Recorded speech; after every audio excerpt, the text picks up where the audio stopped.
Isn't it about time for somebody's favorite radio program?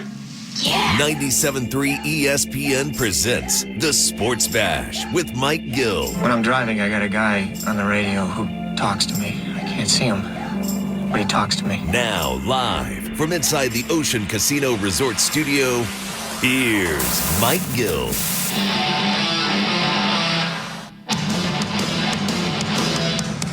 Happy Monday, everybody, and welcome to another edition of the Sports Bash live. 97.3 ESPN, the 97.3 ESPN free mobile app, streaming on the X platform at 973 ESPN. I'm your host, Mike Gill. Josh Hennings producing today's show.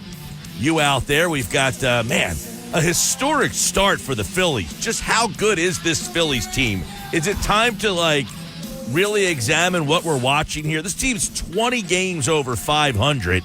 And we're not even to the end of May yet. They're off tonight. They'll play the World Series champion Texas Rangers starting tomorrow with an opportunity to see Ranger Suarez go for a historic start. He's 8-0, has a chance to go 9-0 by beating the World Series champs tomorrow. And we'll get into all that. Bob Wankel looks back at the weekend, but Bob's newsletter, RedOctoberPhilly.com, mapped out the historic start that this team has, and it's historic to the point that you're talking about a century of baseball. The Phillies are doing stuff that hasn't been done. So what I want you guys to get involved on the text board today to tell me at 609-403-0973, 609-403-0973. Tell me something about this Phillies team that surprises you. Something that you didn't think could happen, but is happening. What is it about this Phillies team that has you captured? I was talking to my buddy. A lot of people have been asking, the 08 team that won the World Series, 9, 10, 11. That era of Phillies baseball was a very popular era. I mean, quite frankly, it's probably the most popular era of the recent past. I mean, teams, people listening who go back to the 80 World Series team, no offense, those people are getting kind of old right now. I mean, it's been so long removed since that 80 team that you really have the 08, 9, 10, 11 crew. You have the 93 people who are remember the 93 team, but you go back to 93, you're talking about over 30 years ago that happened. Think about that. The 93 Phillies happened over 30 years ago. So really, it's the 2008 crew and that little run. After that, you had a bad decade of Phillies baseball. So tell us what it is about this team that is grabbing you. What is it about this team that has you invested? What is it about this team? I'll tell you, I am simply amazed at the crowds and just how engaged the crowds are at the ballpark. A lot of times you get people that go to the games, and I always, during the 08, 9, 10, 11, during that era of baseball, we always joke at how many people met their wife or girlfriend or husband or boyfriend out in Ashburn Alley. That was the place to be. It was the place to be seen. It was a party. That place was a party for that 5-year run there. And it was a lot of people hanging out, and it was a cool place to go. Citizens Bank Park was new at the time. It was the hip, cool place. It feels like the crowds are more invested in the team right now. And not to say that Ashburn Alley and all the different amenities that the ballpark offers, younger people, but this team is bringing young people in to be fans. It's amazing how the major league team can grab people. It can also turn people away from the sport. For the 10-year run there, baseball was not cool. It was not cool to be a Phillies fan from 12, 13, 14, 15, 16, 17, 18, 19, 20, 21, really up until 22. And even all of 22, it wasn't even all that cool. It didn't get cool until October. But from October baseball 22 to 23 and now into 24, what is it about this Phillies team that has you invested Or what is it about this Phillies team that surprises you? Is it about this Phillies team that you're worried about? Is there like where's the other shoe going to drop type of feeling? Let me know. 609-403-0973. 609-403-0973. You know, they get the sweep this weekend of the Washington Nationals. And look, Washington's not a great team. I mean, that's one of the problems with baseball right now.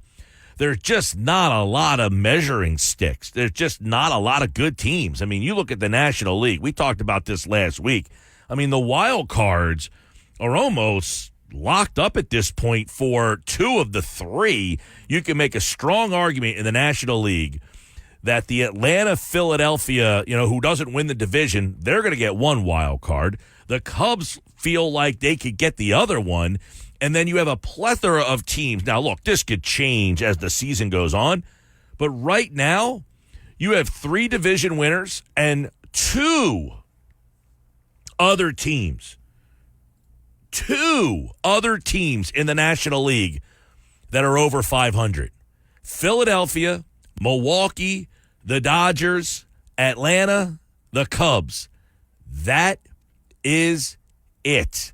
The National League is filled with bad and mediocre baseball teams. Right now, the San Diego Padres are 24-24. They are the 3rd wild card team. The next team after that, San Francisco, is 23-25. Arizona, who went to the World Series last year, they are 22-25. Pittsburgh is 22-26. So you've got a plethora of bad baseball teams in the National League. What does that mean? Philadelphia, Atlanta, the Dodgers, those teams could just run away and hide this summer. So it is going to be, honestly, it's going to be a long summer of baseball because the Phillies are just going to beat up on a lot of these teams. And if they're not, that's a problem. Over in the American League, by the way, it's not much different. The 3rd wild card team is Minnesota. They are 2 games over 500. You got a lot of bad baseball teams in the Major League Baseball right now. Got a lot of bad and mediocre teams. American League, Yankees, Cleveland, Seattle. They lead the divisions. The wild cards, you got Baltimore, Kansas City, and Minnesota. After that, it's all teams that are about 500. So Philadelphia is 20 games over 500 with a lot of bad baseball teams. So I don't know what kind of stock I put into this. I can tell you this. You're 20 games over 500 playing a bad schedule. Guess what? You better be 20 games over 500. Because if you're not, we're not having this conversation. Even if they're 15 games over 500. Are you as impressed? I think what the impressive part is, you're playing Major League Baseball teams, and I know a lot of them are mediocre. You're winning 70% of them. That's pretty impressive. I mean, even the Dodgers, okay? Just to put some perspective on this. Look what the Dodgers did this offseason. They got Ohtani. They went out and got Yamamoto. They added the pitcher from Tampa, Glass now. I mean, they went out and added some heavy hitters to that team. And they're still not winning 70% of their games. Nobody's winning 70% of their games. I mean, the Yankees are at 688. Baltimore is like the Oklahoma City of the NBA, of Major League Baseball. Just a lot of young, just star-level players that just like aren't as known yet. They're winning 66% of their games. Philadelphia is winning 70% of their games. They're a plus 80, which is the second best run differential in all of baseball. They've won 8 out of 10. It's just been an unbelievable start to this season. So what is it about this team that has kind of grabbed you? What is it about this team that you're surprised about? What is it about this team that you don't think sustainable? Let's have that conversation and have some fun with that today. 609-403-0973. The biggest thing for me, Mike, is something that, I talked about with Billy Schwein this weekend, and I talked about when I ran into people out and about this weekend. The same topic kept coming up. This team is finding ways to win, and it's different guys chipping in. I mean, Cody Clemens had an amazing weekend. I mean, did anybody have Cody Clemens as helping you win the team games on the bingo card? No. You know, you look at Bryson Stott. He had a great 4-day stretch this past week. It's not the superstars every single night. Yeah, Harper and others are having games here and there, but it's the fact that different people are having big moments and big games to help them win. Yeah, I the Cody Clemens thing's interesting because I'm wondering, you're at the point now is how do you keep him off the roster? He adds so much versatility. He can play first, second, third, probably play the outfield if you needed him to. You're just trying to figure out who does he bump off the roster? I mean, quite frankly, he's been better than Whit Merrifield has been. That, I'm saying, hey, I'm down on Whit or I'm ready to give up on Whit, but you're trying to figure out if somebody, when Trey Turner comes back, somebody's going to have to go. I mean, and you're wondering who that somebody's going to be. Do you even consider sending Rojas down at this point? Or do you feel like he's earned his keep up here? Listen, he's been no worse than anybody else in that outfield. We talked about this, and Bob Wankel actually texted me Friday night about how bad offensively the outfield has been. When you take a look, I don't know how you can single Rojas out over anybody else. Because of the fact that he has had these weird defensive mistakes. Yeah, I still don't think it's enough to say, hey, we're going to get rid of you or send you to the minor leagues. I think they value him defensively so much, even though he's had some lapses. But offensively, Brandon Marsh not doing a whole heck of a lot offensively. We know that Castellanos, I mean, he's heated up a little bit. He's still only at 207, and Rojas at 231, which is better, by the way, than Merrifield, and it's better than Pache. I mean, Pache's only hitting 194, so it's not like you have somebody who's knocking on the door to play a whole heck of a lot in, now, would you say, hey, is Cody, I don't know that Cody Clemens has even played a lot of outfield. I'm just assuming he could if necessary, but would you think about Cody? Now, Cody Clemens is also a left-handed bat, which kind of hurts his ability, I think, to be getting some more playing time. But I don't know what they're going to do when Trey Turner comes back. Who's the odd man out? Because right now, Cody Clemens is more of a positive than he is a negative. There's no question about that. Has he ever played in the outfield? He played 10 games in the outfield in the major leagues. Yeah, so not a whole heck of a lot. He's played some in the minor leagues, at least. So it's not like if you put him out there, it's the end of the world.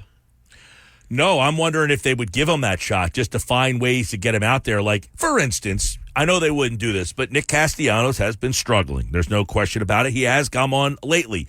Would they try Cody Clemens in right field as a left-handed bat with Nick Castellanos every now and then, just to give Castellanos maybe? Now, the way they've been playing this, I would say no, because it seems like they're just going to keep playing Castellanos. He has played the most games out of everybody on the team, by the way. He has, yeah. He has played 48 games. Alec Boehm has played in 47, Schwarber in 46. So he has essentially played almost every single game. He has 179 at-bats. That's the most on the team. So they're not taking the foot off the gas of Castellanos by any stretch here. I'm just trying to find a creative way to get Cody Clemens maybe. But if that's what we're talking about, what are we talking about? We're talking about a team that really hasn't hit its stride yet and is 20 games over 500. Most of the games Cody Clemens has played in the outfield has been left field. So would you put Clemens in left and Marsh in right in a scenario? Well, I would do, yeah. I mean, I talked about it before. You could do a scenario where you play Whit Merrifield in left field and play Marsh in right field if you wanted to get Marsh, at bats and get Castellanos the seat, just to get him, but you can get two left-handed bats out there. If you get a right-handed pitcher, you can play Marsh in right and Clemens in left field. But I don't know, man. I'm just trying to, that's my point is we're coming up with trying to find ways to get Cody Clemens some play. If that's one of the biggest problems they're having, what do we do with Cody Clemens when Trey Turner is back and healthy? Look, I'm not saying that it's a problem, but when Trey Turner comes back, Edmundo Sosa has had a pretty good offensive season for you. How do you get him more playing time? You can't. I mean, everybody can't play. And we'll talk about this with Bob. We talked a little bit on Friday. Brandon Marsh, who got off to a great start, has not done much in what is his numbers in the month of May? I got to imagine he has not had good numbers in the month of May. He is right now hitting 246 with a 310 on base percentage. This is a guy whose on base percentage was about 390 not too long ago. And people were like, you got to play him every day. He's got to get at bats against lefties. It just hasn't really worked out for him all that much. So I'm wondering, like, he's the one guy, though, I said, you can't move Marsh. You can't trade him. I mean, he's a guy that just has to be on the roster in the clubhouse. But, against lefties, Brandon Marsh is hitting 118 with a 200 on base percentage. He has struck out 17 times in 34 at bats against lefties. They just cannot play him against left-handers. So Marsh has 53 plate appearances in 14 games in the month of May. He has a 200 batting average with a 302 on base. Yeah, not good. April he was 276 with a 323 on base. Can I say that what's more concerning about those numbers are? He's got 12 strikeouts in 14 games. So, sure, he has the 6 RBI this month. That's good. And the 7 walks, that's solid. But the 12 strikeouts, I mean, that's a boomer bust guy here. No, and listen, I'm sure you can go down everybody's strikeouts. That's just the league right now. But there's no question he is really struggled in the month of May. But listen, over the last 30 days, he's hitting 215 with 22 strikeouts in 79 at-bats. So the Marsh thing is something that maybe they have to say, hey, how do we figure out what to do with Marsh? Do we limit his, against lefties? I don't think you're going to see him at all. Do they keep rolling him out there against right-handers? You mentioned Rojas. I think if you look at Rojas over the last, the same type of time frame, Rojas has done in the last 30 days, he's almost 250, So his strikeouts, 19 in 85 at bats. He's less. So he has gone up over the last month. In the month of, the last 30 days for Marsh, he's been rough to play. That's the one, thing. I got a lot of text messages. Let's hit up a bunch of them here real quick. 609-403-0973. Something that has grabbed you about this Phillies team. What is something about this Phillies team that really has grabbed a hold of you? Mike, the only thing that really worries me about this Phillies team is their middle relief. Even the closer, being that they really don't have a closer. The bullpen is just too hot and cold. Their bullpen's been pretty good in the last month. It got off to a bad start. I think if you and somebody tweeted this out about Soto. Soto has pitched in like 70-some games with the Phillies, and in like 50 of them, he's given up no runs, nothing. It's like a patch of 20 games that he has been bad in, and that make his numbers kind of look bad. That's been the Phillies bullpen. Like, they have a meltdown game here, and when you throw in so little innings, it kind of hurts your numbers. But I do agree that they probably need one other arm, a right-handed arm in that bullpen. I think Hoffman's pretty solid. I think Alvarado's pretty solid. I love Kerkering. Strom has been one of the best pitchers in all of baseball, by the way. So I think those four, Soto and Dominguez, are erratic. If they can get one other guy in that bullpen, I think I agree with what that guy is saying there. 609-403-0973. Joe in Upper Township. What's up, Joe? Says, I love this team's never say died attitude. They're almost never out of a game.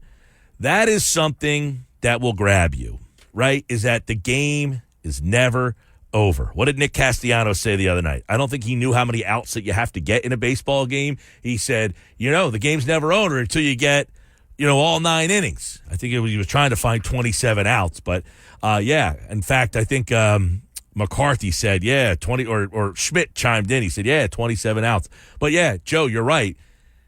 They fight back all the time. Todd and Brigantine. Mike, this team is so fun to watch. It's a real team effort. No one hitting over 350. No one has 20-plus home runs. No one has more than 10. It's a true team effort. If one guy goes down, several guys take his spot. They never feel like they're out of a game. That's from Todd and Brigantine. Todd, you're right. This is a team that's 20 games over 500 and really doesn't have like an MVP candidate, I guess you could say Bohm. But do we really think Bohm is going to be an MVP? He is hitting .330 with 42 RBI, which is leading the league, but he only has 5 home run. It's .389 on base percentage, very good. Look, Bohm is definitely the best candidate they have right now. But, Todd, your point is valid. They don't have that MVP that's just carrying this team. They don't have a bunch of guys in the lineup that the offense is kind of taking off because of them. I think one of the things about this team that's so interesting is the offense really hasn't gotten going, and they're 20 games over 500. Let's go to Phyllis chimes in. She says, Mike, I love that the top of the lineup can't get it done. The bottom gets it done. Cody Clemens off the bench is exciting. I've been going to games since 1973. The only thing I don't like is how hard it is to get tickets. A lot of fair weather fans. Yeah, Phyllis, well, that's what happens when you got the fun, cool thing. People want to see the fun, cool thing. But you're right. Depth, top of the lineup struggles, bottom of the lineup gets it done. You have a different guy almost every single game that is getting interviewed. My gosh, I feel like the interpreter guy, he's up there every night with somebody different. I mean, every night they're talking to him with Rojas, and then it's Sosa. It's a fun team that has somebody different contributing almost every single game. Guys, can Clemens play left field? Mike in EHT. Yeah, I guess he's played a little bit of left field. The majority of his games played in the outfield have been in left field. Cole and LBI. Phillies are a good team, no doubt, but they're winning 7% of the games because they've only played 3 games against teams above 500. Cole, I hear what you're saying, but there are no other teams over 500. There are only in the National League right now. I mean, I understand that, but you can only play who's there, and it's not like, whoa, when they get this group of teams, there's nobody. The only teams in the National League that are over 500 are Philadelphia, Atlanta, Milwaukee, Chicago, and L.A. There's 5 teams in all of baseball, National League, I should say, that are over 500. In the American League, there's 1, 2, 3, 4, 5, 6, 7. So there's only 12 teams in all of baseball that are over 500. So 12 out of 30. Yeah, your point is somewhat valid, but what's the excuse for everybody else? They're all playing bad teams too, right? Absolutely. By the way, to your Gregory Soto, you were asking about that stat. So Soto has pitched in 87 games in a Phillies uniform. 67 of the 87 games, he has allowed 0 earned runs. He has allowed at least 1 earned run in 10 games. The other 10 games have been 2 or more earned runs. So basically, if you break it down, 77 of his 87 games out there, he's giving you something good. It's only this really small number that he's imploded. Yeah, that's been his story, is that he's either lights out or he is really, really rough, right? But he's been lights out in 67 of 87 games. I got this tweet at Mike Gill Show from Clark, who says they need to give Clemens at bat so they can use him for trade bait at the deadline. His value has risen to get a closer from Oakland or another center field bat. Well, they're not getting the closer from Oakland for Cody Clemens. No. And I don't, quite frankly, Clark, think that anybody's giving you anything of substance for Cody Clemens. He's a journeyman, kind of a 4A type of player who's having a great kind of start for you. I mean, not to knock him, but no one's going to say, you know what we really need? We really need Cody Clemens in our lineup. I mean, that's just not the type of player that he is. That said, he has been a valuable piece for this team. Now, everybody always wants to play the bench guy more. You can't always just say, let's play the bench guy more, because you start to get figured out as more tape gets on you. I like the role. I like to see what his role can. The problem is when Turner comes back, there's just no role. Somebody's got to go to the minors. Somebody's got to leave the roster, and that's like 4 weeks from now. So you got some time. Jeff in Ocean City, do the Phillies need anything at the deadline? I mean, I think they could use another arm in the bullpen, and I mean, I like to say they need that right-handed bat in the middle of the lineup, which we talked about last year. I just don't know where it would fit unless you're willing to start to cut into Brandon Marsh's playing time. That would be it. Are the Phillies willing to do that? Cut into Brandon Marsh's playing time. Tim in Summers Point says Phils need to get Mason Miller just because it'll be a cherry on top. This team is the real deal. Yeah, Tim, we talked about this on Friday's show with Bob Wankel from RedOctoberPhilly.com about possible what you would have to give up to get a guy like Miller. We'll talk to Bob at 3:30 today. Mike McGarry from the Press of Atlantic City. What is it about this Phillies team that has grabbed you? What is it about this Phillies team that makes you a believer? 609-403-0973. This is the Sports Bash live on 97.3 ESPN, the free mobile app powered by First Bank of Seattle and streaming on the X platform at 973 ESPN. What's the easiest choice you can make? Window instead of middle seat? Picking a vendor who sends a great gift basket? Outsourcing business tasks you hate? What about selling with Shopify? Whether you're selling a little or a lot, Shopify helps you do your thing, however you cha-ching. Shopify is the global commerce platform that helps you sell at every stage of your business. From the launch your online shop stage to the first real-life store stage, all the way to the did we just hit 1 million orders stage. Shopify's there to help you grow. Whether you're selling scented soap or offering outdoor outfits, Shopify helps you sell. Wherever and whatever you're selling, Shopify's got you covered. Sign up for a $1 per month trial period at shopify.com/try. Go to shopify.com/try now to grow your business, no matter what stage you're in. Shopify.com/try. The Sports Bash with Mike Gill on 97.3 ESPN and the free mobile app. 2:32 Sports Bash Live, 97.3 ESPN. What is it about this Phillies team that you're buying in? They've been historically good. What is it about this team that surprises you? What is it about this team that has you locked in? 609-403-0973. That's the text board. Let us know. What is it about the Phillies that you are invested in this team? Because they're the only team in baseball winning 70% of their games. Now, I would ask you, Mike McGarry from the Press of Atlantic City joins me now. I think there's only 12 teams in all of baseball that are over 500. The National League only has 5.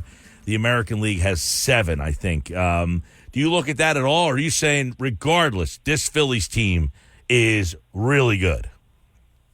I say regardless, this Phillies team is really good.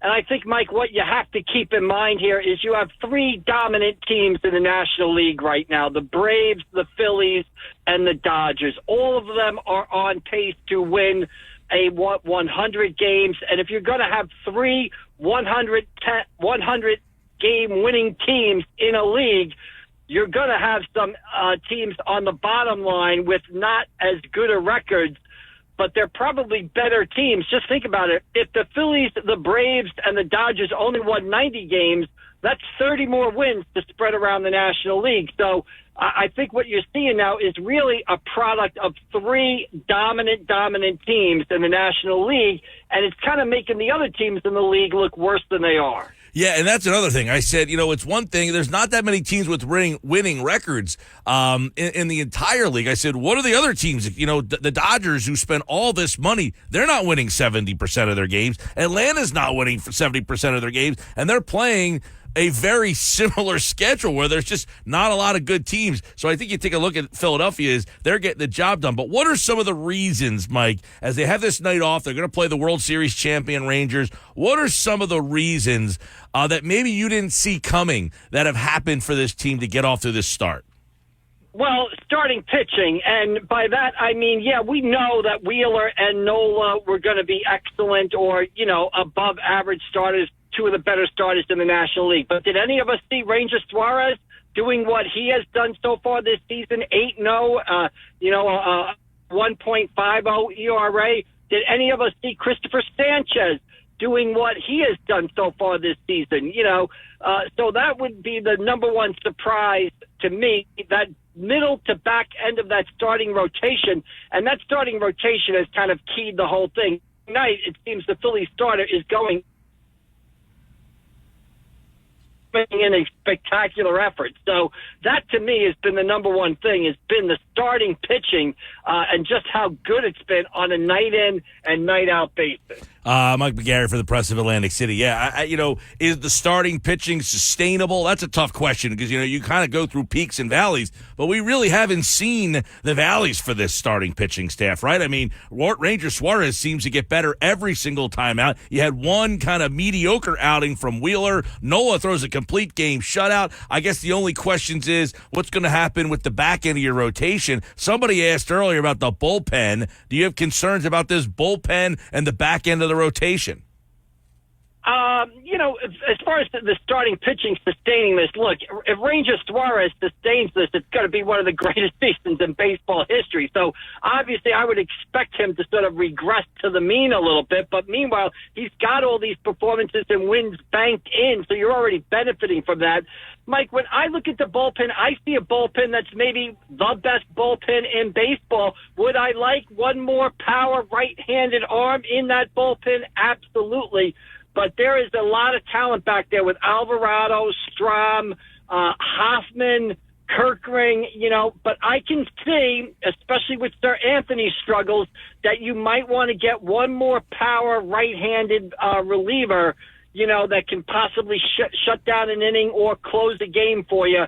That, to me, would be, the only sort of, on my, trade deadline wish right now, that's number one. Yeah, I know, look, it's May 20th, so there's still a lot of time before we even get to the trade deadline here. Do you think we've talked a little bit about this, I think, back in spring training as we got ready for the season, and now you see the way the season's going.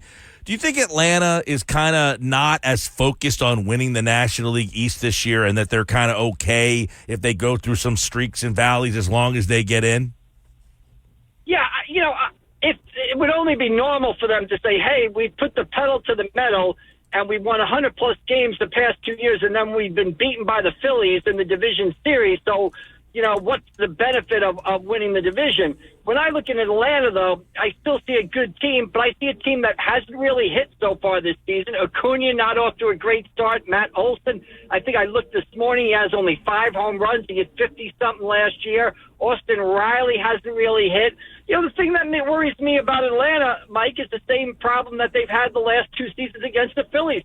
In a short series, the Phillies have a better pitching staff. I'm going to take Wheeler and Nola and now Suarez over Fried and whoever else Atlanta means to throw out there. So, to me, Atlanta's problem is when they look to the Phillies have the starting pitching advantage in just about every game they play. Yeah, I mean, especially if they're pitching the way they are now. I mean, right now, these 3 guys are better than they've ever been, is a big one. You wrote over at pressofatlanticcity.com, the 48 games, best start in history. And I said, you got to go back. I mean, people who remember the 80 team, like, I don't want to offend anybody, but they're getting a little old. I mean, really, the 08 the era of 08 to 11 was really probably the most popular baseball team in a long time around here. This team is starting to get there, man. Yeah, absolutely, Mike. It's funny you mention that. To me, like 1993 happened yesterday, but it was 30 Me too, but it was 30 years ago. And 1876, forget about it. I was 11 years old. I can remember the bicentennial, but you probably weren't even born yet. So not in 76, I wasn't. Nope. Yeah. This is really getting historic, and that's what I kind of wrote in my must-win for last week at PressOfAC.com. Hey, you got to enjoy this. If you're a Phillies fan, forget about worrying about the postseason. I'll worry about the right-handed relievers in the bullpen, basically. You got to enjoy this every night, and this weekend was a prime example. Cody Clemens, Saturday night, 2 outs, bottom of the ninth, ties the game. Yesterday, Cody Clemens with a big double. To me, the Phillies right now, it's almost not a question of if they're going to win today. It's how they're going to win today. Well, and not only that, you just mentioned Cody Clemens, which is interesting because we're laughing. We're like, if your biggest question about this team is how the heck can I find a way to get Cody Clemens on the roster? Because, look, when Trey Turner comes back, someone's got to go, and I would imagine it's Cody Clemens.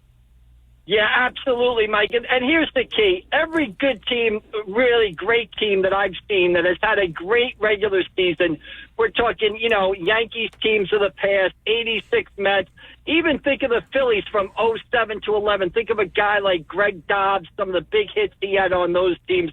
Every one of those teams has a guy like a Cody Clemens that comes up for 2 to 3 weeks and just sort of turns the baseball world on his head. And you're absolutely right. If your two biggest issues right now, if you're a Phillies fan, is, boy, we've got 6 starting pitchers for 5 spots, and we've got too many good position players because we can't keep Cody Clemens, who does nothing but get big hits, on the roster. If those are your two big problems on May 20th, you're having a hell of a baseball season. You are. Mike McGarry from the Press of Atlantic City. Well, they ran out of gas finally yesterday. You're probably happy they didn't advance. I mean, now you got Brunson with the broken hand. The injuries just kept piling up there for the Knicks. But Knicks, would you say a successful season, disappointing ending? What do you got on the way that game ended? Yeah, both teams lost at home in Game 7 yesterday, Nuggets and Knickerbockers. Yeah, successful season, I think, for the Knicks. Just a great, fun season to watch. And you're right. I mean, give the credit to the Pacers. I was all pumped up for Game 7. I was at the Phillies yesterday, and I was pumped up, and then I glanced at my phone and saw the Knicks down like 20 in the first quarter, and I'm like, well, this isn't going the way we want it to go, basically. So give the Pacers credit. They shot the lights out. Yeah, and the Knicks left it all out there. What does it mean for next season? I don't know. But, as a sports fan, you want some enjoyment. And the Knicks certainly supplied me with a fun about a month and a half there, the first 2 rounds of the NBA playoffs. Well, that's the thing. Are the Knicks back on the national landscape? It seems that basketball kind of needs the Knicks, the Bulls. The Bulls aren't quite there, but is this a team that has staying power? We know the Sixers in this market, they've been disappointing. They can't get out of the second round. Are the Knicks at that level where now we're that second-round team got to find their way out of it, or is this a team that's ascending? Yeah, we'll see, Mike. I don't know how to translate this Knicks run. I don't think they're a team yet. They're still kind of on the innocent climb. I'd say they're where the Sixers were, like in 2017 or 18, where you're like, okay, we got the second round and we have some hope, and how do we get to an Eastern Conference final? The Knicks have some issues. I mean, obviously Brunson, I assume they'll re-sign Anunoby. They'll have Randall healthy. Do they add another piece? DiVincenzo and Hart, what do they translate into? They're probably, if we're going to be honest, DiVincenzo's probably more of a 6th man. Josh Hart is probably more of a 7th man off the bench. So it'll be interesting to see how this translates into next season, because one of the things we can't deny here is that the East was kind of wide open. Giannis was injured. Embiid wasn't at his best. Next season, those guys might be at their best. So, it's an opportunity for the Knicks, and they fall shy of a conference final, and we'll see what it translates into, down the road. All right, Mike McGarry from the Press of Atlantic City. I know busy weekend, but you got the Cape Atlantic League baseball finals, and I'm imagining you're heading to Linwood. Yeah, heading down the Parkway right now. St. Augustine and Mainland. St. Augustine, the 2 seed. Mainland, the number 1 seed, playing for the Cape Atlantic League title. 2 of the really premier baseball programs in the Cape Atlantic League the past couple of years. Mainland beat St. Augustine twice in the regular season, 2 great games. So we'll see what happens today out at Linwood when those face off in the final of the Cape Atlantic League tournament. And we'll have all the coverage later today on PressOfAC.com. All right, Mike McGarry, everybody, make sure you follow him for updates from the game. And, of course, you can watch the game on our website, 973ESPN.com. All right, Mike, we'll talk to you Wednesday, man. See you down the road, Michael. Thanks. Mike McGarry, everybody, from the Press of Atlantic City, PressOfAC.com, here on the Sports Bash Live, 97.3 ESPN, and, of course, the 97.3 ESPN free mobile app, streaming live on the X platform at 973 ESPN. I'm Mike Gill. All right, we'll keep it here for a second and kind of break down some of the things that Mike mentioned. He talked about when your biggest complaints are, do you have a 5th starter or a 4th starter? Quite frankly, playoff time, the 4th and 5th starter pitch maybe once, maybe twice. The 5th guy doesn't pitch at all. The 4th guy might have to pitch 1 game here or 1 game there. And the bullpen. Can you put Christopher Sanchez in the bullpen? Can you use Turnbull? Has he been good enough that you trust him in the bullpen? Taijuan Walker didn't get any playoff innings last year. I think he will make his next start. He got hit with that line drive off his foot on Friday night. We'll talk more Phils in the historic start with Bob Wankel from RedOctoberPhilly.com and Crossing Broad. That's coming up today at 3:30, so keep it locked for that. We look at this Phillies team who had the night off. Ranger Suarez is going to pitch tomorrow. Wait till you hear some of the historic stats on him. I got that coming up. Also, what else is in the mix here? We got the NBA Eastern Conference and Western Conference Finals all set. What do those teams have that the Sixers lack? When you look at the makeup of the 4 teams that are still alive, and then look at the Sixers, what is the difference? We'll talk to Keith Smith tonight at 5 o'clock as we do some NBA with him. Jeff Mosher has football at 4. The Eagles OTAs started today. We got more Sports Bash coming up on 97.3 ESPN and the free mobile app powered by First Bank of Seattle, streaming live on the X platform at 97.3 ESPN. It's with Mike Gill. Do I have everybody's attention now? On 97.3 ESPN and the 97.3 ESPN free mobile app. 2:52 on a Monday. So, watching these NBA playoffs, is there anything that stands out about the 4 teams that are left that you say the Sixers are close to them, far from them? What is it about any of the 4 teams left that you're like, we're not even close to those teams? Or do you look at that and say, we're right there with Minnesota? You know, Minnesota's interesting. Karl Anthony Towns was the first pick in the draft. 9 years in the league now. A lot of failures. They finally get to the Western Conference Finals once he got a guy who was kind of the shotgun guy, Anthony Edwards. Anthony Edwards, I don't know, has he surpassed Cat? Obviously he's a more dynamic player than Karl Anthony Towns. But is Maxey and Edwards and Embiid and Karl Anthony Towns, is there some synergy there? Do they just have a better collection around? They really focused on defense when they built that team. Yeah, the Timberwolves were built, for those who don't know, by the same guy who built the Nuggets. And what do both of those teams have in common? They were built around 2 ideas. 1, a pairing, a big man and a wing. And 2, defense. You know, when the Nuggets won their championship, they were a great defensive team. This Timberwolves team is a great defensive team. We know, Mike, that Nick Nurse wants to have a really good defensive team. But the question is, he didn't always have the players out there to maybe play the kind of defense he wanted. Yeah, that's the thing, is they went out and they gave up a lot, too, by the way, to get Rudy Gobert. They gave up a ton. Yeah. They gave up a ton, and people were kind of laughing at that trade at first. They're pretty good now. Well, we'll see. I mean, can they get past this Dallas team? Who had Dallas versus Minnesota in the Western Conference Finals? I didn't have Dallas. I thought Minnesota could make it, but I didn't think. No, back in October? Dallas. Well, nobody had it back. That's what I'm saying. Who had that when the season started? Who had Indiana? Nobody. What is it about those 4 teams? We'll talk to Keith Smith tonight at 5 o'clock. Dive a little deeper into the makeup of the 4 teams that are left. And by the way, the Sixers have no makeup. They have nobody on the team right now. They only have Maxey and Embiid. Actually, they don't even have Maxey signed. He's technically a restricted free agent. They're going to have to sign him as well. So as of right now, Embiid is really the only employee they have. He's the only guy on the team. When we come back, we'll dive a little more into that and more. Some Eagles stuff for you coming up. This is the Sports Bash with Mike Gill on 97.3 ESPN and the 97.3 ESPN free mobile app. Now live from inside the Ocean Casino Resort Studio, here's Mike Gill. 3 o'clock, Sports Bash, 97.3 ESPN, the 97.3 ESPN free mobile app. Streaming live on the X platform at 97.3 ESPN, at Mike Gill Show. What's up, everybody? So, weekend came and went. You know, it's Memorial Day weekend, this weekend coming up. It feels like we need to push the weekend back. Like, make Memorial Day weekend next weekend. Doesn't it?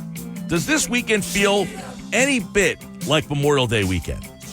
Not at all. I will say this. I was over at... What'd you do for your birthday, Josh? You mean aside from work? Yeah, well, there was other hours in the day.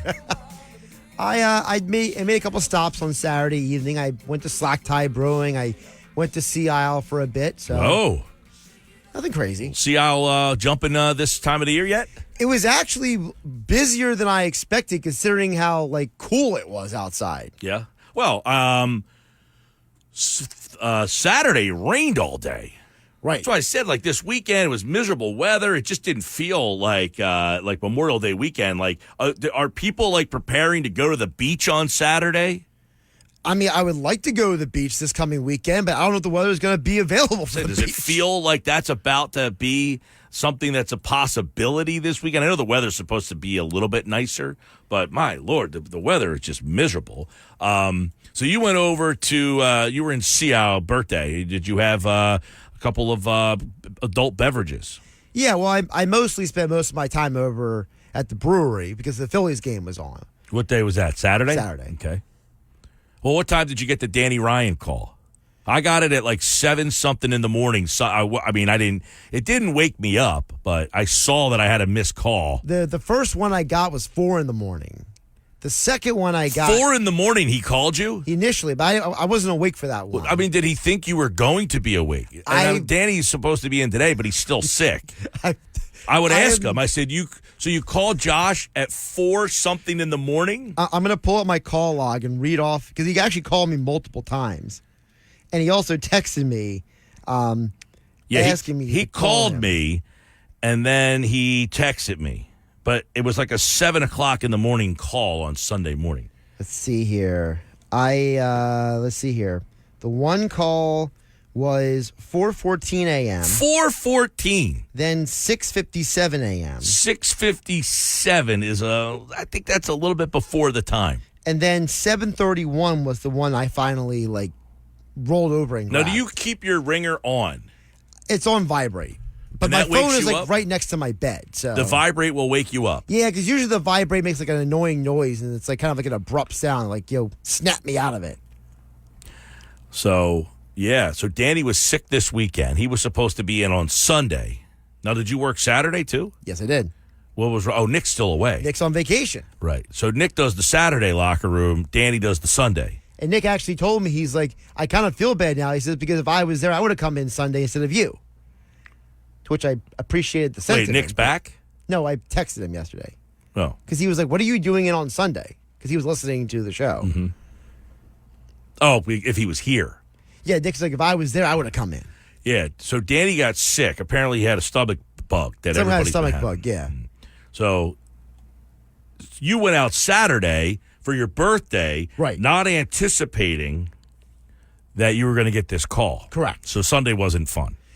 Well, you make the best of it. You first of all, it ended up being a good show, so that's always a plus. I saw the text board was exploding. What was the topic? So the topic yesterday was, Billy was giving away these Phillies tickets, and Oh, okay, that's why. Billy's, well, there was a criteria though. Yeah, So- but I'm saying he had something nice to give away. Right. So what happened was Billy last week, for those who didn't hear the story, he went to a Phillies game with his daughter, and his daughter apparently really wanted, because she caught a Brandon Marsh foul ball the last time they went to a baseball game. She still had the ball. They got to the game early, and He caught it. She caught it. well, they got a Brandon Marsh foul ball from the last game they went to. Okay. But then when they went back, I think it was this past Wednesday, she ran down to the area where the players are and called out Brandon Marsh to ask him to come sign the ball for her. Gotcha. And he ran, apparently, according to Billy, he ran right over, signed the ball for her, gave her a high five, the whole 9 yards. And she's the biggest Brandon Marsh fan now. So I told Billy our question of the day should be, tell us a great experience that you had with a Philly sports athlete. Just in general, not at anywhere. Just anywhere. It could be anywhere. Because I thought of the idea because Billy first told the story on Saturday. And when I was out this past weekend, I was with two guys watching the Phillies game, and all of us had met Julius Erving in completely different environments.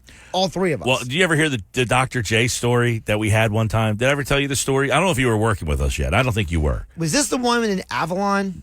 No, but I did meet Dr. J at one of the Sixers beach baths. 'Cause I remember that story. Yes. And, we had him on the air that day. Yeah. So we used to do our show every Monday at the Taj Mahal. Okay. We did Ego Bar during the football season. Wow, Ego Bar. On Monday Flashback. Night Football, we would do our show from the Ego Bar, and then we gave away a table for 10 listeners. And then the deal was, like, if somebody returned the second half kickoff back for a touchdown, that table got, like, free drinks or something. I forget what the deal was. But we did that for, like, 2 years, right? Okay. And in the off season of football, we did the show. It was me and Mosher. We Mosher did the Mondays. show from outside the poker room, okay? And back then, we had Mark D was the setup guy. Okay. Mark D, legendary setup man, all right? So he would be the guy who, like, went out, set up the table, the equipment, did all the sound checks, and all that stuff. So we're in the Taj, and we're doing the show. Mm-hmm. And a guy walks over to Mark D, and he starts talking to him. And then during the commercial break, Mark D comes over to us, and he's like, yeah. I said, what'd that guy want? He said, yeah, he has some guy with him. He wanted to know if you wanted to have him on the radio, some doctor. And I told him, sir, this is a sports show. And he said, I said, what was the guy, the doctor? Like, what was his pitch? He said, yeah, some guy. He kept calling him Dr. J. Oh, no. I said, what? He said, yeah, and I tried to tell him, this is a sports show, sir. We don't need Dr. J on the sports talk show. Oh, no. Yeah. Oh, no. So I don't know that would qualify as an encounter with Dr. J, It's a but good he story, was though. there, and he was willing to come on the radio, but our on-site producer wasn't the biggest sports fan in the world and did not know who Dr. J was. So when the guy pitched him, hey, Dr. J's here if you guys want to have him on the radio, Mark D said, this is a sports talk show. We don't need Dr. J. Oh, my goodness. And this That's was like, wild. say, a little bit after 5. So it wasn't like we could have, like, said, dude, we have 3 hours left. Go tell Dr. J to come. It was like now or never, basically, you know?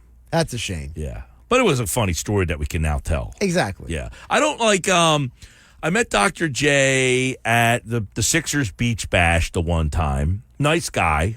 Yep. Trying to remember. Like, if I were to answer that question, see, I'm never really, like, just been out somewhere. I mean, it's interesting because we got a lot of random stories that were some really great stories. I mean, the one guy who... Well, that's another thing. Yeah. Like, having grown up, like, I grew up in, like, the Atlantic County area. Most of the Philly sports personalities and athletes, when they go down the shore, it's generally to, like, Sea Isle, Avalon, Ocean Stone City. Harbor, Wildwood area, more so than, like, the Ventnor Margate. True. Yeah.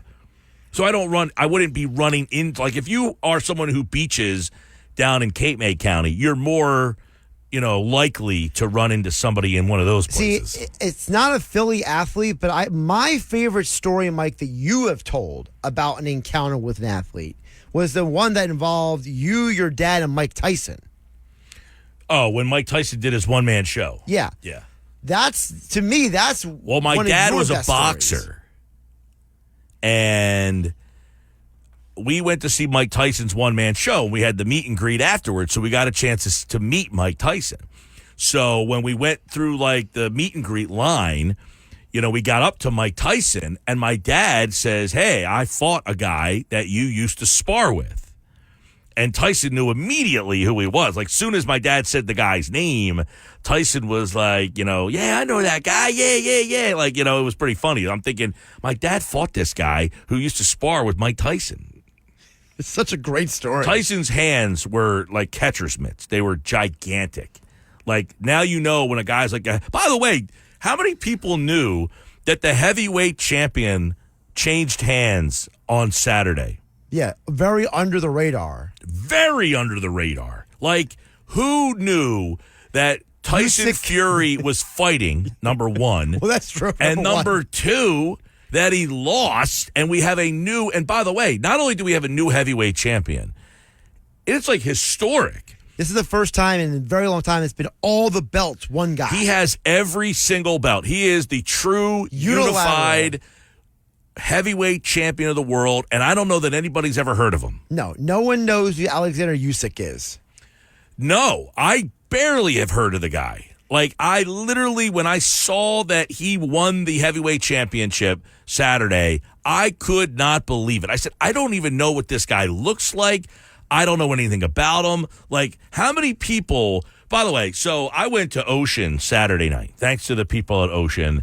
Always a great time over there. We went to meet at the sports book. Nice. So my buddy Todd was in town, my college roommate. Todd. Yep. And a couple other of us, we said, all right, we'll meet because he was staying at Borgata and I stayed at Ocean. Okay. So I said, and then I had another friend and his wife. We all met up. I said, we'll meet at the gallery. That's where I do the show. We'll meet there. I could show Todd like where we do the show and all that stuff. It was packed. I mean, packed in that. There wasn't a seat at the bar. We actually couldn't stay there. Wow. We had to ended up going over to Villain and Saints to meet up. Not a bad alternative. No, I love Villain and Saints, but we were going to go stay at the sportsbook. And I said, the Preakness is on. Well, there was a boxing match up on the screen at the time. And I said, who's boxing? Like, why is this on? Like, what is going on here? Well, little did I know, it was the heavyweight champion of the world that was coming up afterwards. So we ended up going to Villain and Saints, and then we had dinner at Zen Bang, which I had never been to before. I got to say, it was pretty good. It's like the noodle bar over there at Ocean. And we made our way over to NOLA, and I got called up on stage to sing Country Roads. Naturally. And I was not very good, apparently. I don't know. I do have the video of it. Apparently the video has been circulating around in some circles here. But so we had a good time. Band was good. Crowd was packed. Place was unbelievably. I said, what is going on? Why was the city so packed? They were sold out. The bar was mobbed. Wow. It was crazy. It's like Memorial Day weekend already. But I thought the story of the weekend was that the heavyweight champion changed hands Saturday. Yeah, it was absolutely wild. Oh, apparently Gronkowski was there too. Was he? Gronk, yeah. I saw that online. I did not see him. I saw the story about it. One of our cohorts here. Yeah, I heard he was there. I did get a text message that said he was in Atlantic City and that he was supposed to be at Ocean, but I did not run into him. Actually see him. Well, that could have been a good story if you did. If I were, so the last time I went to NOLA, this was maybe for my birthday, back in January. Yeah, no, that was 2 birthdays ago. Because this year for my birthday I was out of town.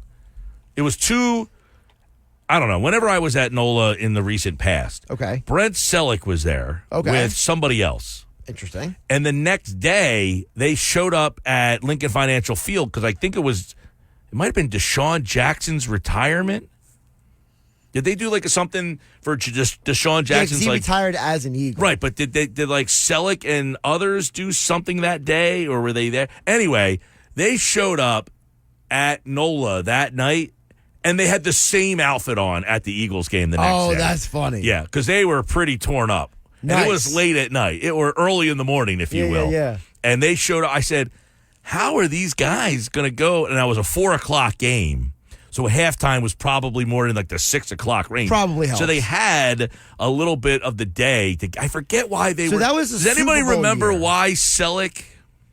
Well, they did all go to that one playoff game. I got to look up which one, but there was that one home playoff game during the Eagles Super Bowl run. I don't think it was a playoff game, though. I think it was just January. It's probably a playoff game. No, but I'm saying that my birthday 2 years ago, were they there for that? Was it that long ago? 2022? No, 2023. My birthday was in January. This year I went to the Poconos. Right. Last year for my birthday we went to NOLA. Right. So 2023 was the Eagles in the postseason in January. And they did something for Selleck and that group. Well, I remember Selleck and D-Jax being at one of the games. Well, I know D-Jack this past season got honored. Did he get his number retired? Or did he go in the Ring of Honor? What happened to D-Jack? He retired as an Eagle. And that was it. And that was the game where it was Chad Johnson was there. And they had that big picture with Deshaun Jackson, Devonta Smith, A.J. Brown, Chad Ochocinco, and Julio Jones all got that picture together. I'm just trying to think, why was Brent Selleck in the mix for some reason? Because he was at NOLA that night, and whatever he was wearing, he had the same out. Because I saw him, he was on TV. I said, He was wearing the same outfit last night.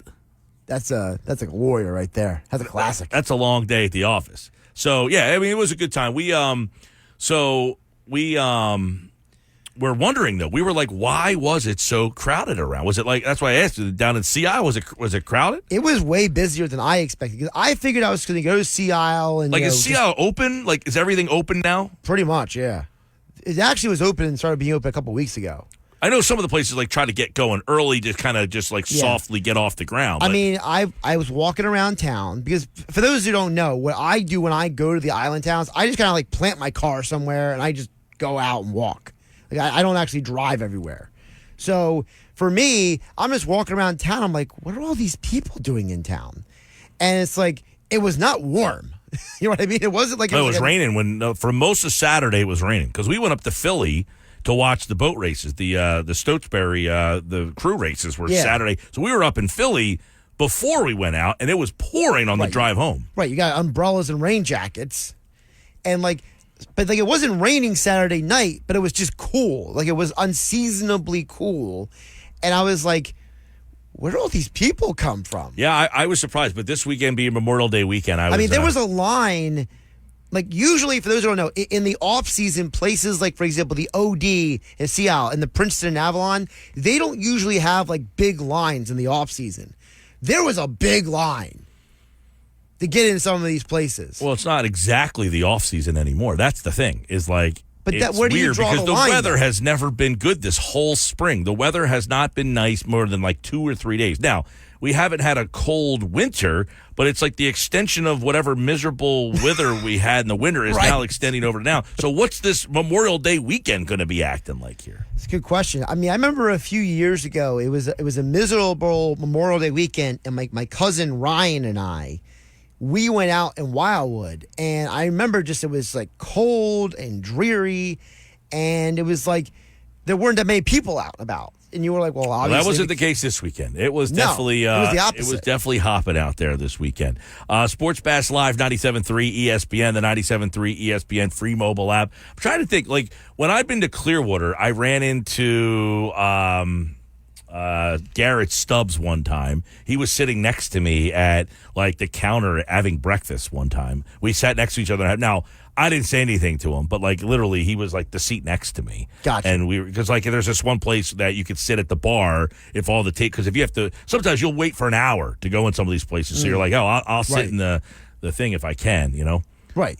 But yeah, he sat next to me. I wouldn't say that was like this huge encounter though. But I'm trying to think. That doesn't happen all that often where I'm like, oh my God, like so-and-so's here.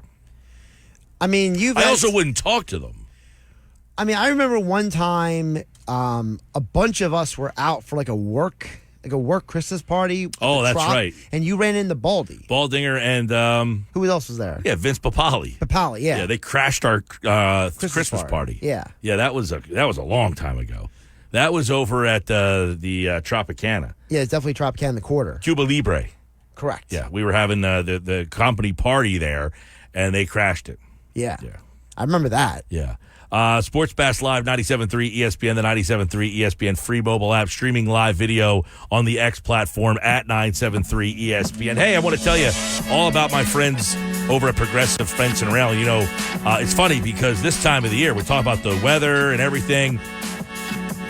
We're in that time of the year where you want to sit out on your deck. You want to sit out on the porch. You want to sit out there and be outside. Progressive Fence and Railing. They have the region's largest selection of glass rail, cable rail, aluminum, composite, vinyl, all that can be delivered to your home or job site on time and on budget. Let the pros at Progressive install whatever you need for your backyard. They'll plan your project and get you what you need. Visit ProgressiveFenceandRail.com for one of their 4 locations. Ah, yes, it's that time of the year. Sitting out on the porch, the TV's outside, little Phil's game. Actually, yesterday, came home and took a nice little afternoon snooze on the couch. I don't do that often. That's a rarity for me to be able to do.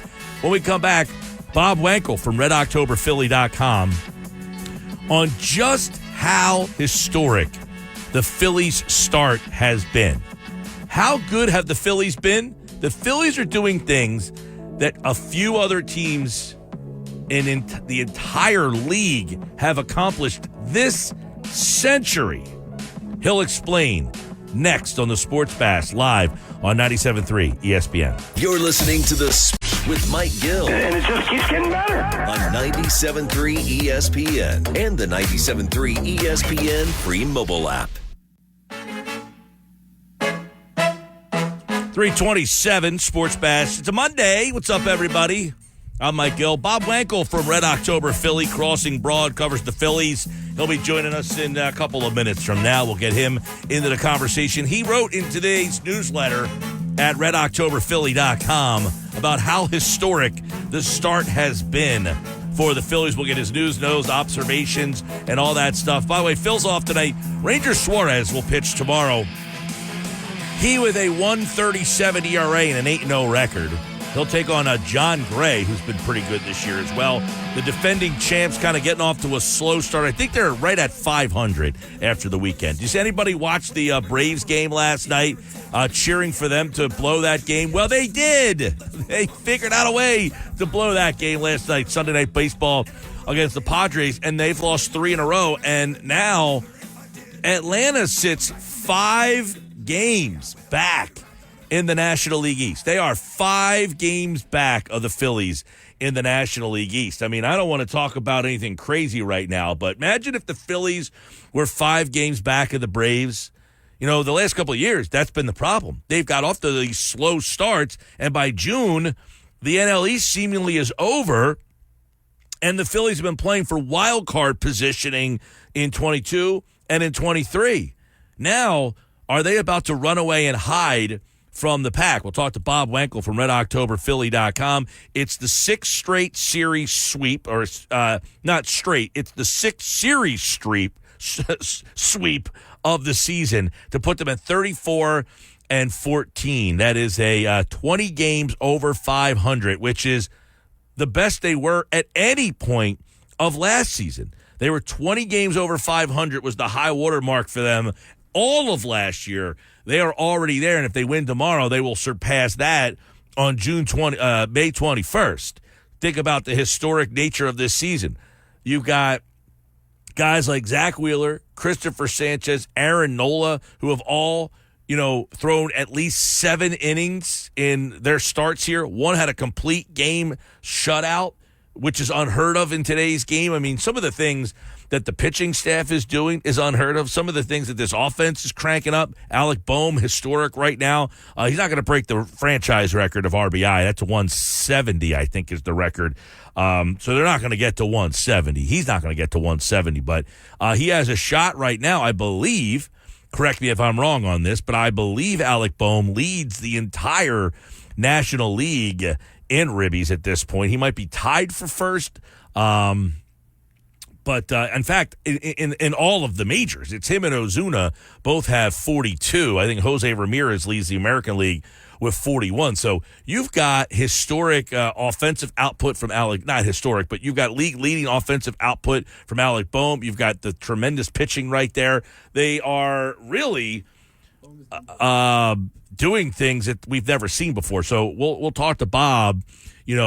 This is a franchise that goes back to 1883, and we're taking a look at how good this organization has been this year. You could counter with, well, they haven't been very good as an organization, and you wouldn't be wrong about that. They have not been one of the more successful organizations in Major League Baseball. So to say, hey, this is one of the best years they ever had, there's not a lot to stock up against it, but, man, I'll tell you, it has definitely been an eye-opening start for this team. And as Bob writes over at redoctoberphilly.com, only 16 National League teams since 1954 have won 33 games in their first 47 tries. So it kind of shows you what they're doing isn't just franchise, because everybody keeps saying, hey, this is the best start that they've had in the franchise, or one of the best starts that they've had in the franchise. It's not just the Phillies franchise. As I said, the Phillies franchise has been filled with ineptitude. It's more than just the Phillies organization. As Bob Wankel of redoctoberphilly.com chronicles in today's newsletter, Bob, this Phillies team is starting to be eye-opening, not just in their own franchise history, but in baseball history with the way things are going right now. What's up, man?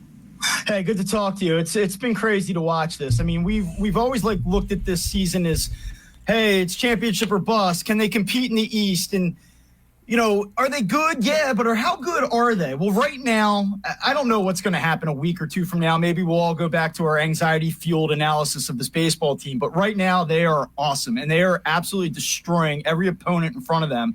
And what they're doing is not just good. It's historically good. It's historically good in the context of the entire sport. The one way I would put it to you right now is that this team is on pace. They're playing 708 baseball. They're on pace to win 115 games. There is no team in the National League since the 1906 Cubs that have won more games than that. I mean, this is crazy what they're doing right now. It really is. And, you take a look at it because a lot of people, and I counted it up earlier, I think there's only 5 teams in the National League that are above 500. You got the Phillies, the Braves, the Dodgers, the Brewers, and the Cubs. The third wild card team right now is 500. So it is a pretty depleted bunch here. But nobody else is winning 70% of their games. You could say, well, the Dodgers aren't winning 70%. The Braves aren't winning 70%. So that does hold some water. Yeah, I mean, to your point, there aren't that many good teams in the National League, so much so that when you look at the entirety of the league right now, that Washington team that they just swept, they're not bad. I mean, they're certainly not a playoff team, but they're not a bottom feeder either. They have a couple of good bullpen arms. They have a couple of interesting young players in that lineup, a couple competent starters.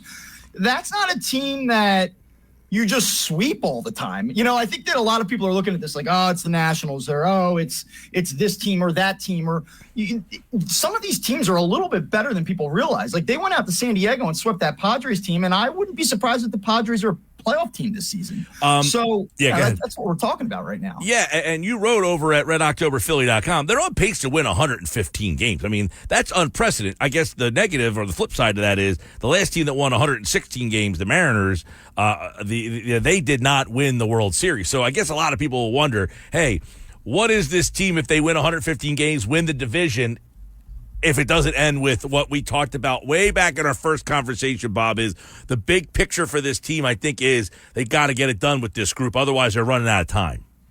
Yeah, and you know what I would say to that? Just don't be that guy. Don't be that person this year that can't enjoy what has been an incredible run, an incredible 48 games to start the year. You can absolutely keep your eye on the prize. You can absolutely expect and want this team to win a World Series, and you can hold them accountable if they don't. But don't be the person that can't enjoy Cody Clemens hitting a home run to tie the game with 2 outs in the 9th and a walk-off 20 minutes later because you're worried about October. It's just not a good way to consume the sport. Save that stuff for the Eagles. Yes, indeed. Now, you brought up Cody Clemens, which let's start with him. You wrote about it. We talked about it. What happens in 4 weeks when Trey Turner is back and this guy's still providing this? I mean, I'm looking up and down this roster trying to figure out who's the odd man out. Can they find more ways to get him? I'm not asking him to play every day, but is there, all right, we're going to have to start platooning you with somebody. He is a left-handed bat, makes it probably a little tricky, but we talked about Marsh the other day. Does Clemens start to come into the conversation more? Is this just, hey, it's a nice story, let it be? Look, I think that everybody, Rob Thompson included, Phillies front office included, would agree that Cody Clemens is a Major League Baseball player. I don't think that anyone believes that he should be in AAA. The problem is on this team, it's a little bit tricky. And if you're listening to this, you're saying just put the best guys on the roster. Stop doing this thing about all the other considerations. The reality is, though, that's not how Major League Baseball works. And the reality is that Cody Clemens has options, and they can send him back down there until they need him again. And that's likely what's going to happen here. You don't, if you don't want to get rid of Cody Clemens, then you're going to have to make a really weird decision on the heels of it as long as everybody else stays healthy. Trey Turner comes back. Are you going to DFA Whit Merrifield and just say, see you later to a guy that you gave $8 million guaranteed to, who was in part recruited by Bryce Harper to be here after 85 at-bats? Is that good business? Are they going to do that? They might. They could. Whit Merrifield's been bad this year. He's hitting 188. And it's not a product of bad luck either. Nobody has made worse contact than Whit Merrifield this season. He has the lowest exit velocity of anybody that's had average exit velocity of anybody that's had 70 plate appearances or more this season. And he has the lowest hard hit rate of any player with at least 70 plate appearances this season. He's been objectively bad. Cody Clemens is a better baseball player than him right now, but you can keep Whit Merrifield and also keep your flexibility by rostering Merrifield and sending Clemens back down. Christian Pache, useful outfield piece. He can go play left field for you, hit against left-handers. Cody Clemens isn't going to play against lefties and play left field for you. So it's just a really weird situation, and it's going to be interesting to see what they do about it. It's funny you say that because we talked about, Cody Clemens has played a little bit of left field. Would they move on from, you mentioned Pache, you mentioned Merrifield. They would be they're the only options, right? I mean, and Merrifield doesn't even seem like a real option. The only option, realistic one, seems to be Pache, right? Yeah, or, long term. The thing is like, let's say that Trey Turner's back on, I don't know, June 11th. If they send down Clemens in the short term, they might not have the same answer on June 11th as they do on July 15th. Like, as they gain more of a sample here, as they let this thing play out, it could be at the expense of Whit Merrifield. If you're looking at Whit Merrifield another 6 weeks from now and he's hitting under 200 and his contact isn't there, he's not hitting the ball hard, yeah, at that point, maybe you make that decision. And they struggled to find a role for him. Has that been a problem, do you think, for Merrifield? I don't think it's been a problem for the Phillies. I think it's been a problem for Merrifield maybe. But, look, the deal is this. He came here knowing that it was going to be competitive. The whole thing that he said when he got here was, I'm going to force my way into more playing time. I'm going to make it hard on Rob Thompson to keep me out of the lineup. Well, he hasn't done that. And, he's basically been given the opportunity that he was told he was going to be given, and he hasn't made the most of it. He's had 2 prolonged slumps. And you saw it this past weekend. He didn't start any of those 3 games. Lefty, righty, second base, second base, third base, left field. He didn't start. And I think that's kind of telling about how the Phillies feel with him right now. Yeah, and look, you mentioned, we're trying to find a spot. Now, look, Cody Clemens can go ice cold the next couple days, and this goes back to whatever. But when you're having these kind of conversations, I think this is one of the problems this team had last year was the depth wasn't very good. You end up ending the season with, what's his name? Jake Cave. Jake Cave ends the season for you because you just didn't have anything there. Now, Sosa's at the point where if Sosa had to be your everyday guy for the rest of the year like this, now he might hit 230 if he's out there every day. But, that's one of the things about why this team is. Guys have got hurt, and they haven't missed a beat.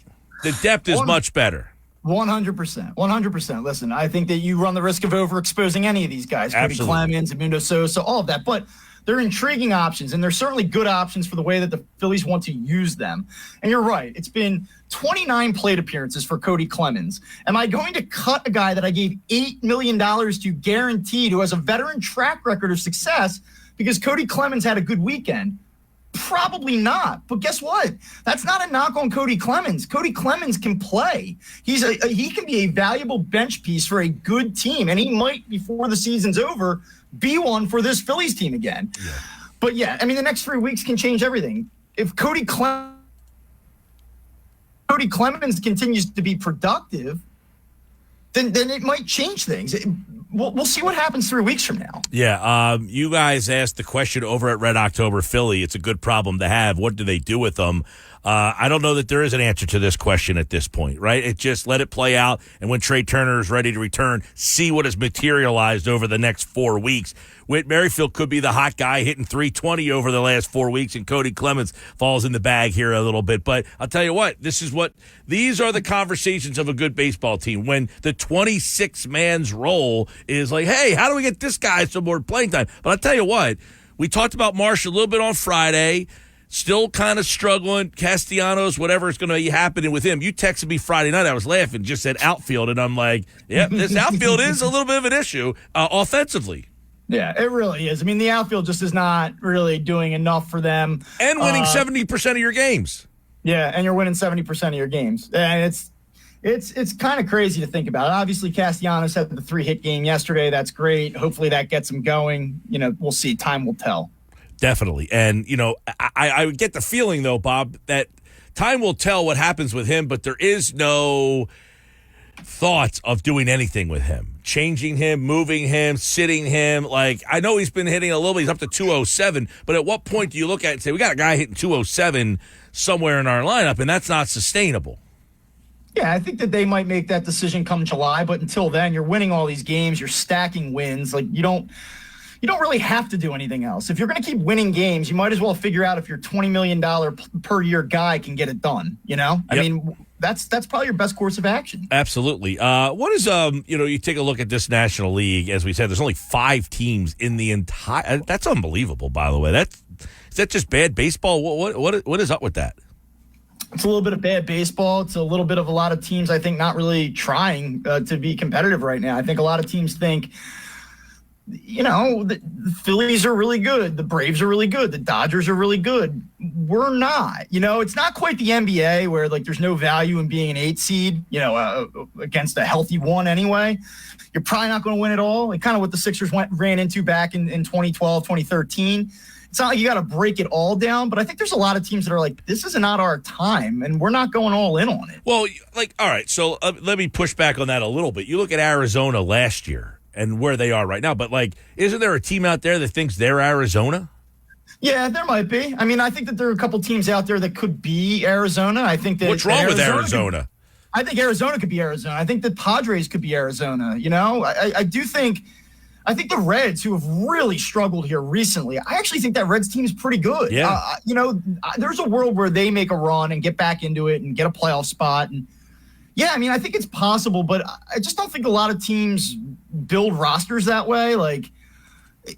It just to me right now, it's just very clear that there are only a true 3 great teams in the National League. There's 3. It's the Dodgers, it's the Braves, it's the Phillies, and even the Cubs. Yeah, they're okay, but they're not. And it's the same thing going back to last year. I don't want to discredit what the Diamondbacks did. They came in here and won in a hostile environment and beat a team that they weren't as good as. But the Diamondbacks aren't an elite team in the National League. They're just not. No. You guys, you and Anthony got a chance to sit down with Jeff Hoffman. A lot of people wondering if this team is going to add pitching, bullpen. But Jeff Hoffman has been he has taken that jump to the next level. Because I would be honest, last year I said, they haven't put him in higher leverage situations, so I don't know that you can graduate him there. I liked how they've used him this year, and he has excelled, and I would imagine they're just going to keep giving him more leash here so that by the time October comes around, he has been in those higher leverage situations.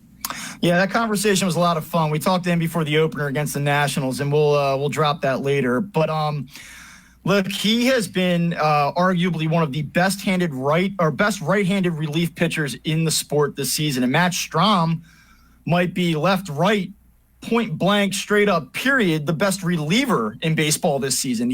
Those 2 guys have been unbelievable and seemingly out of nowhere for this team. I think one of the biggest concerns coming in this season was, hey, those guys were pretty good last year. Can they do it again?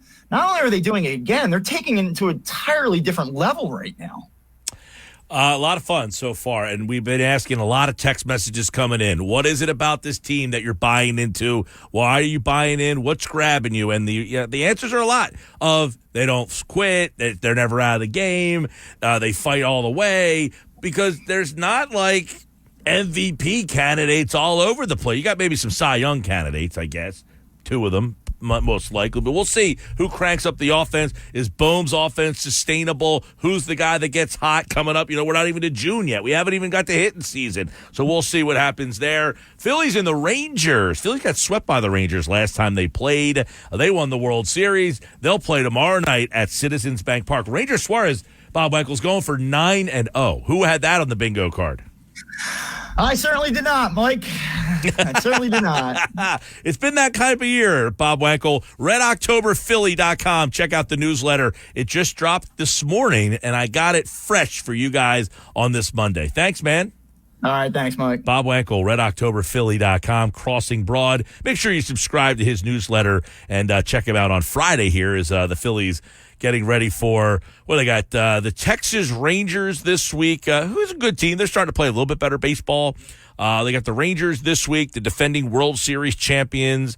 The pitching matchups, they got it's Suarez and Gray, Taijuan Walker, and Zach Wheeler will be the three pitchers for the Phils. And then they're playing, my God, they're at Colorado, who's one of the worst teams we've ever seen.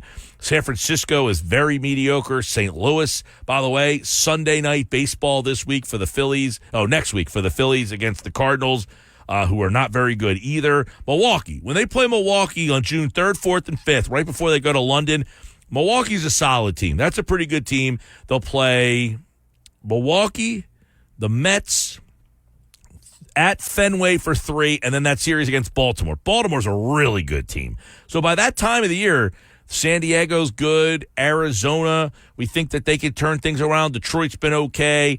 They'll start to pick up the schedule a little bit. They have a 3-game set against Chicago on the road, a 3-game set against the Braves on the road. Then they play the Dodgers before they go to the All-Star break. So right at the end of the first half of the season is when things start to get a little crazy with the schedule, and we'll really start to see where they stand. All right, Phils fans, keep your text messages coming in. What is it about this Phillies team that has you, that has grabbed you, that is making you believe in them? And what is a question you still have about this Phillies team? The Sports Bash Live will answer your text messages on the other side. Plus, Football at 4, Jeff Mosher today.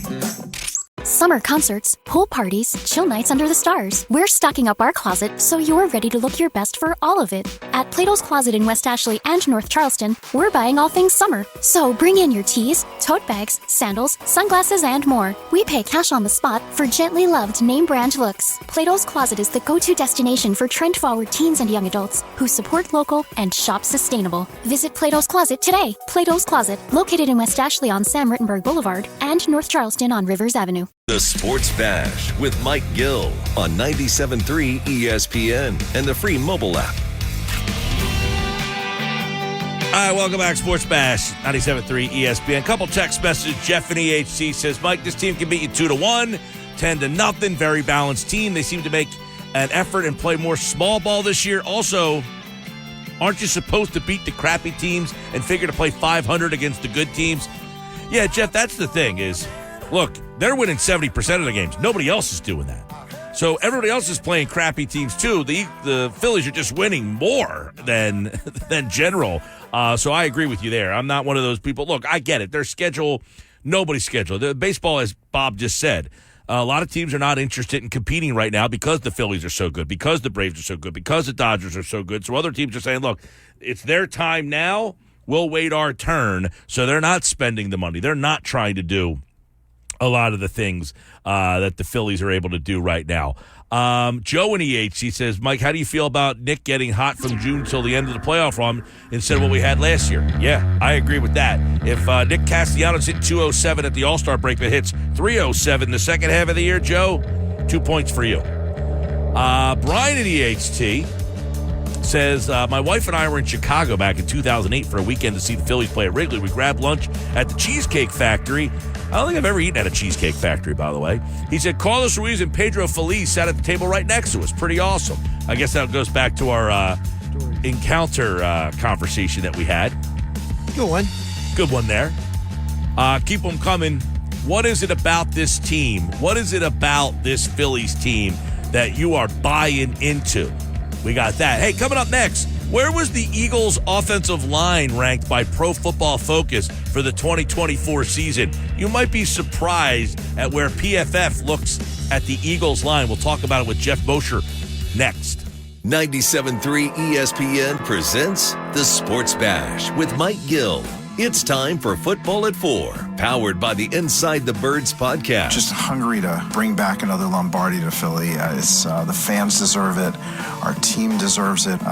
Culture begs for it. Now live, this is Football at 4. Football at 4, powered by the Inside the Birds podcast and brought to you by Bet365. Whatever the sport, whatever the moment, it's never ordinary. At Bet365, Jeff Mosher is host of the Inside the Birds podcast. He is set to join us here to take a look at the Eagles OTAs that open tomorrow, actually today, and they'll continue on for a couple of days this week. It's a lot happening with the Eagles, and of course, whenever they do something, it is news. Jeff Mosher, and they will be they're out there today. What is actually happening with the OTAs this week? What can the fans expect to get out of these OTAs? Well, on today's OTA, where they all report, right? Hi, I'm Cooper DeJean. I just said, oh, nice to meet you. I'm Reed Blankenship. What's going on? No. Obviously, the whole team gets back and reconvenes, and they like training camp has a ramp-up process, and OTAs have always been a little similar, where you start to, you do one thing one day, a little more the next day, a little more the day after that. Unfortunately, media access to OTAs nowadays is so much different than it used to be, where you could, back in the day, OTAs was like, I'm going every day, and I'm going to see who's running with what team. But now they only open up one day to media. And at this stage of our careers, we Andrew DeCecco is our reporter. We send him and rely on his intel and what we hear from our sources. So I don't get to observe it as much, and none of us do, as much as we used to.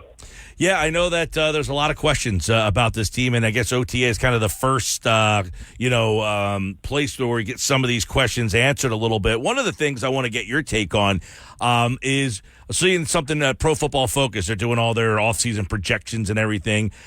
Surprised at all by you to hear their offensive line ranked second in the NFL? I mean, we still look at this offensive line as one of the premier offensive lines in football. You got a new center, going to get a new right guard. Are you surprised by that? Or do you still say, no, of course this is still one of the best units in football? It's funny. I'm a religious listener to your show, especially in the off season when I have more time, and I love your show. And I heard you tease this segment to me, and I did not look at the PFF rankings. I still haven't seen them, and I was trying to think, where did I think PFF had them ranked? And I felt like it was going to be top three, only because for whatever reason, since the inception of PFF, they have always had a love affair with the Eagles offensive line, going back to, I think Evan Mathis was like their 3-time offensive lineman or highest rated offensive lineman of the year. He was like the poster boy for PFF for quite a while there. So it didn't surprise me that you say that they're number 2. I did not look. I'd be curious to see who they had number 1. I was in my head, I'm like, well, they still have 3 Pro Bowlers, and they still have guys who grade out very highly on PFF, and that's, Lane Johnson, that's Jordan Mailata, and Lane Dickerson. And we know in the NFL, a lot of teams struggle to just find 1 or 2 really good offensive linemen. So it doesn't surprise me that even with the question marks that the Eagles have, that based on their grading system, PFF would still see the Eagles as a elite offensive line. I'll take a stab and say Chiefs number 1, because, their left guard, center, right guard combo or trio is pretty damn good. Chiefs are number 8, actually. Well, I guess because of the tackle situation. All right. Yep. It says, you're right about that. It's just probably the best interior line in the NFL, but inconsistencies at tackles for the Chiefs. They are at number 8. I'm just trying to think about who would have as much equal individual talent. Yeah, when I saw who was number 1, I was not overly surprised. What are they talking about? I think this is legit. Baltimore? Baltimore is... I don't think even Baltimore was in the top... Nope, they were not in the top 8. Wow. Dallas? No Dallas either. No, Dallas is starting to get old, and they had a lot of problems up front. They drafted 2 offensive linemen. Detroit is number 1 with Decker, Glasnow, Ragnow, Zeitler, and Penei Sewell. So, yes, they are now the best. That goes back to the conversation we had. I'm sorry to interrupt you. That goes back to the conversation that you and I had, I think, last Wednesday, right, where I feel like people are sleeping on the Lions, even though that people recognize that they're a very good team. I think they should be the favorites in the entire NFC. That's interesting you say that. I think Adam was on Friday, says he thinks he likes Green Bay to win that division. Yeah, Adam and I talked about in the pod too. I think the Lions could use a little bit more in the pass rush. but they've been able to manufacture. Obviously Aiden Hutchinson has developed for them. They could really use a secondary guy, but they're so strong in offensive line. Goff has really benefited from them. He's really come back into his own. Their receivers are very legit with Amon-Ra St. Brown, and Jameson Williams is getting better. And, yeah, they lost Josh Reynolds, but Sam Laporta is now the guy. I mean, he had such a good rookie year on third down. He could be your safety valve guy. They're good at linebacker. They added to corner. They drafted Terrion Arnold. I think they traded for the guy from Tampa Bay. So, I mean, they're pretty good. Obviously. I don't know. They're really good, I think. I agree. I think like we were saying this before, we were laughing, we're living in a world right now where in most power rankings, Detroit's in the top 5. I said, look, what NFL world is the Detroit Lions being in the top 5 legitimate, right? I mean, when was the last time you could say, like last year they were kind of like the up-and-coming team, but I think now it's fair to say that they are a legitimate contender. But that division, you got them and Green Bay. That's going to be interesting there. You got Philly and Dallas in the East. I guess the South, I would say Tampa and Atlanta are the 2 teams that are going to battle there. And San Francisco and I guess the Rams in the West. Yeah, I am higher on the Rams than most people. I think the Rams are a really good team, and I think they've drafted well the last 2 years. And I know they lost Aaron Donald. That's hard to replace. I wouldn't be surprised if in like November, if they're 3 or 4 games above 5, they're looking like a team that can win that division and do well in the playoffs. If Aaron Donald says, you know what, I'm going to pull myself a Ndamukong Suh and Linval Joseph and come back and play the last 7 or 8 games of the season in the playoffs. We'll see what happens there. But I just think the Rams are really solid. Very, very good team. Yeah, well, it's interesting because they had so many injuries the last couple of years. And last year I think people forget they made the playoffs last year when they got healthy. But now they lost Donald. We'll see what ends up there. But their offense should be, I think if they're healthy, their offense is really good. And you're taking a look at, this whole NFC, and it feels weird that so many people looked at this Eagles team and the way they kind of fell apart last year. But, everybody looked at them. Pro Football Focus says, look, they had an A offensive or off season here. Doesn't it feel that everybody is almost taking that late slide and giving them a pass for that? For sort of like there's no way that can happen again. Right. Like they're taking more that like a lot of the power rankings have Philadelphia top 5. It feels like people look at them as still, more of a Super Bowl or bust type of team than what we saw at the end of last year. Yeah, I agree with you. I think that has to do with sort of the flukish slide that they had. I mean, it was real. There was a reason for it, but I mean, nobody saw that coming. And then the offseason in which they bring in Saquon Barkley, C.J. Gardner-Johnson, Vic Fangio, they generally got good feedback from their draft and took care of the secondary there. So I do think that people are giving them a little bit of a pass there. I think that's fair. It's funny because on the podcast that we had this morning, we just started off talking about this like sort of predictable cycle of the offseason. When the Eagles have a bad season or a bad finish like last year, there's this predictable cycle, right, where the fans just hate the team. They can't stand. They think they're going to be no good for a long time. And then what happens is a little time goes by. Then you have free agency and you sign some big names that people recognize, right? And then you have the draft, and generally fans like the draft. They don't know if it's going to work out, but it's names that you're hoping for. The team usually makes a sensible move. I know a couple of years ago when they bypassed Justin Jefferson, people didn't like that. But generally, people are happy with a draft, and they're feeling good. And then all of a sudden, like 3 months later, it's like I was listening to some shows last week, and I heard people calling in and texting your show and saying, oh, this is a 13-14 win team. And I'm like, what happened to, this is the worst team ever in February when they're getting, bounced, or January bounced by 20 some odd points to the Buccaneers. But it happens every single year. It's funny because you're right. We're going through the schedule, and a lot of people, just kind of looking at how it sets up. It's like that 11. It feels like everybody's in that 11 to 12 win range with like a high point of 13, and I guess like the low point maybe being 10. But after what we saw last year, to say that this could be a team that wins 10, 11, 12 games, it's pretty surprising when you think about it. Yeah, I mean, yes and no. I mean, like there's obviously talent on this team, and the things that made them not good last year, especially on defense, you would like to think that they've rectified with some of their offseason moves, both in the coaching staff and in personnel. And same thing offensively, you'd like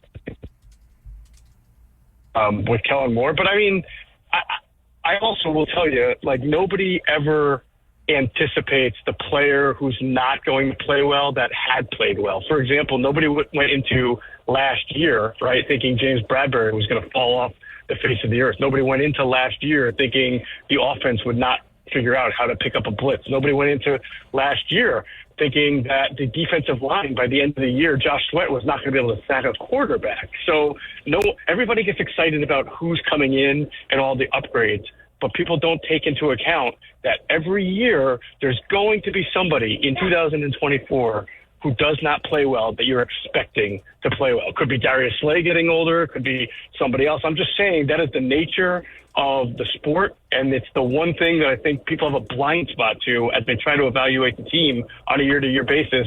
That plus the fact that every NFL team spends its offseason trying to get better, and sometimes people look at the schedule and they're like, yeah, we're going to beat that team. They're this, they're that. Washington thinks this team. No, well, those teams also tried to get better too. Yeah, I know, and I like the article that Andrew wrote over at InsideTheBirds.com, which was kind of finding that breakout guy of who's the guy that you're keeping an eye on to be someone that maybe we aren't talking about enough. Well, I'm really fascinated. Maybe we are talking about him, but Jordan Davis to me is, I would say, even the tandem, the sort of Jordan Davis and Nakobe Dean up front tandem. Like, we talked about that a lot last year. And I remember telling you, in order for Nakobe Dean to have a really successful season, Jordan Davis has to have a successful season because Jordan Davis has to keep bodies off of Nakobe Dean.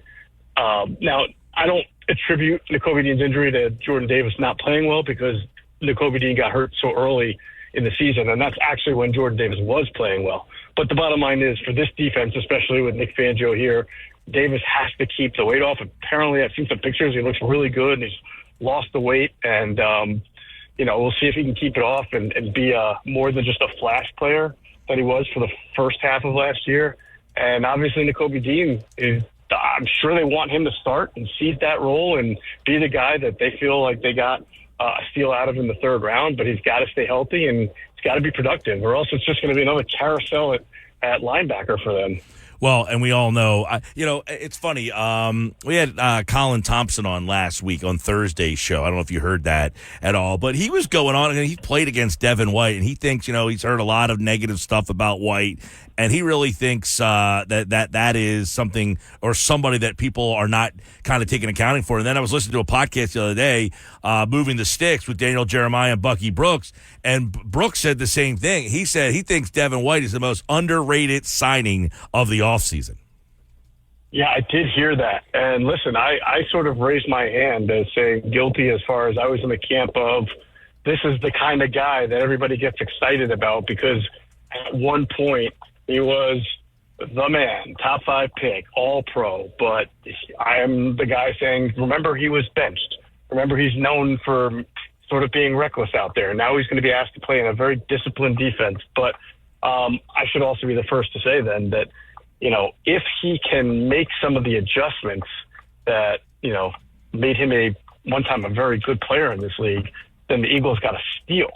It's just that I think we've seen so many times, whether it's a Takeo Spikes or an Ernie Sims or there are other players in the secondary who've come to the Eagles with this label, Kevin Byard last year, right, with this label of being, oh man, this guy was once a really good player and all he's got to do is be in the right environment and get back to and we've almost never seen it. I mean, we've seen that at Chris Long and at Patrick Robinson in 2017, but I feel like we've seen far more examples of guys who didn't have the rebound you were hoping for as opposed to who did. Yeah, I know that, one thing, I think a lot of fans know the guy's name and are excited about him. Some people were like, hey, he hasn't played as well. We'll see. Nobody knows what he's going to end up doing here. But the fact that the Eagles kind of targeted to bring him in, that's the one thing is they have not ever kind of gone that direction. So that's what kind of makes you intrigued a little bit more is to see, all right, what do they see from him and how do they think they can get more out of him? Because, everybody always thinks they can get more than the previous regime did, right?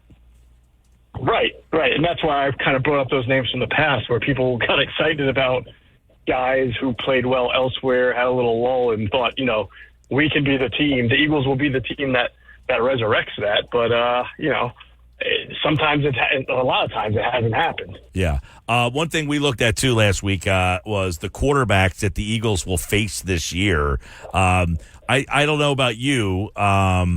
You got Joe Burrow, I would imagine him, Lamar Jackson, Love, Kirk Cousins. It's not they have like a few of the top end guys, but not a whole heck of a lot. We were navigating through that when you're taking a look at your schedule, the amount of like high top tier quarterbacks that you face. I mean, Dak Prescott is probably one of the better guys they will face in the course of the season. So that's another manageable reason, I think, for people who like 11 to 12 wins. Yeah, and that's fair. But, in this league, if you're just not sound defensively like the Eagles were last year, you can get beat by that guy who's a number 9 quarterback. He's not top 5. He's more like 9 or 10, whether that's a Dak or a Matthew Stafford, right? Or I'm trying to think who else is on the schedule. I mean, I have no idea where Jordan Love's going to be by the end of the year. He could be top 5, but right now he falls in that range along with Kirk Cousins. But any of those guys I just mentioned there on their best days are capable of playing like number 1 quarterback. They have a lot of those guys. Jordan Love hasn't won a lot, but yeah, there's a lot of those guys on the schedule. There's not a lot of from 2 years ago when it was just, remember when they had to like play the Giants and it was Jake Fromm leaving, who was it? I forget. I can't even remember, but it was just the most awful quarterbacking you've ever seen in your life. I mean, they kind of got by for a long stretch on some really mediocre to bad quarterbacks, which is fine. I mean, that's going to happen.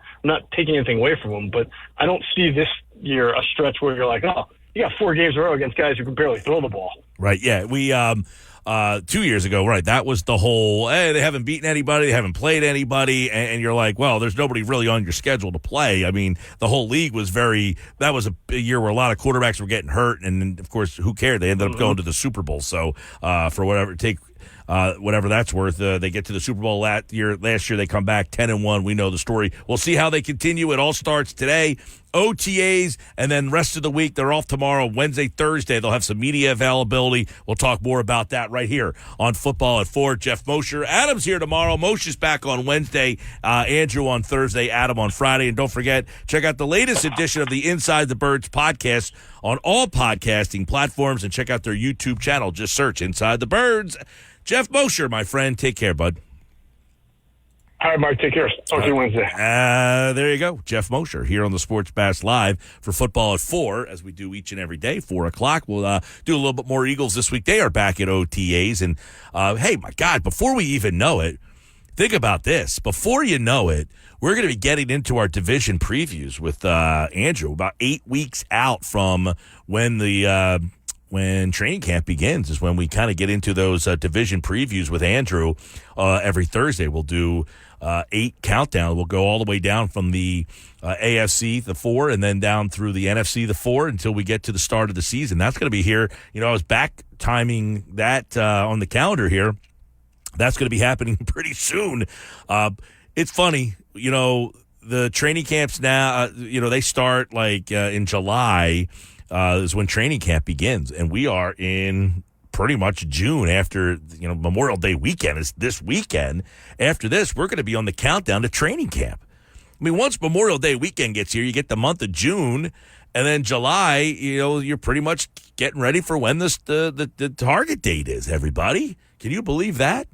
Sports Bash Live, 97.3 ESPN, the 97.3 ESPN free mobile app. I'm Mike Gill. I was reading this article today about one thing learned about every NFL team this offseason. What is the one thing that we have learned about the Eagles this offseason? Text in now, 609-403-0973. 609-403-0973. What is one thing that you have learned about the Eagles this offseason? The answer may surprise you. I think a lot of people might be surprised at the answer that CBS Sports came up with.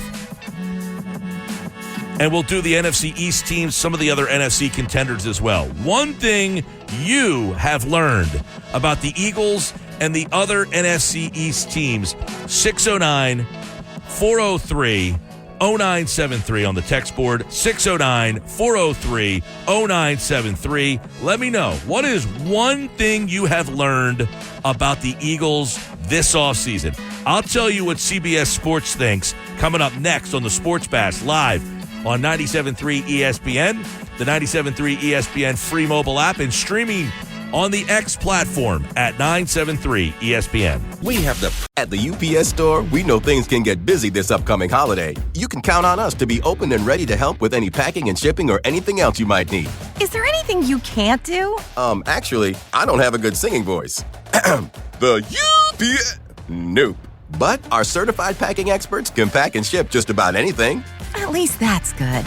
The UPS Store. Be unstoppable. Most locations are independently owned. Product, services, pricing, and hours of operation may vary. See Center for details. Come in today to get your holiday goodies there on time. Traffic. You come with me. The Sports Bash with Mike Gill on 97.3 ESPN and the 97.3 ESPN free mobile app. 428 on your Sports Bash Monday. What's one thing you learned about the Eagles so far this offseason? 609-403-0973. If you were to say, what's the messaging the Eagles are giving you with the offseason they've had? What's the one thing you've learned about the Eagles this offseason? 609-403-0973. Hit me up on the text board. How would you answer that question? What's the one thing you've learned about the Eagles this offseason? I mean, I would say that the biggest thing I've learned is that the players in the building like what Howie Roseman's doing. Because every player who we've heard speak to the media this offseason, whether it's retired guys like Fletcher Cox and Jason Kelsey, or guys currently on the team like the Brandon Grahams, the Jalen Hurts, the A.J. Browns, they all like what Howie Roseman did this offseason.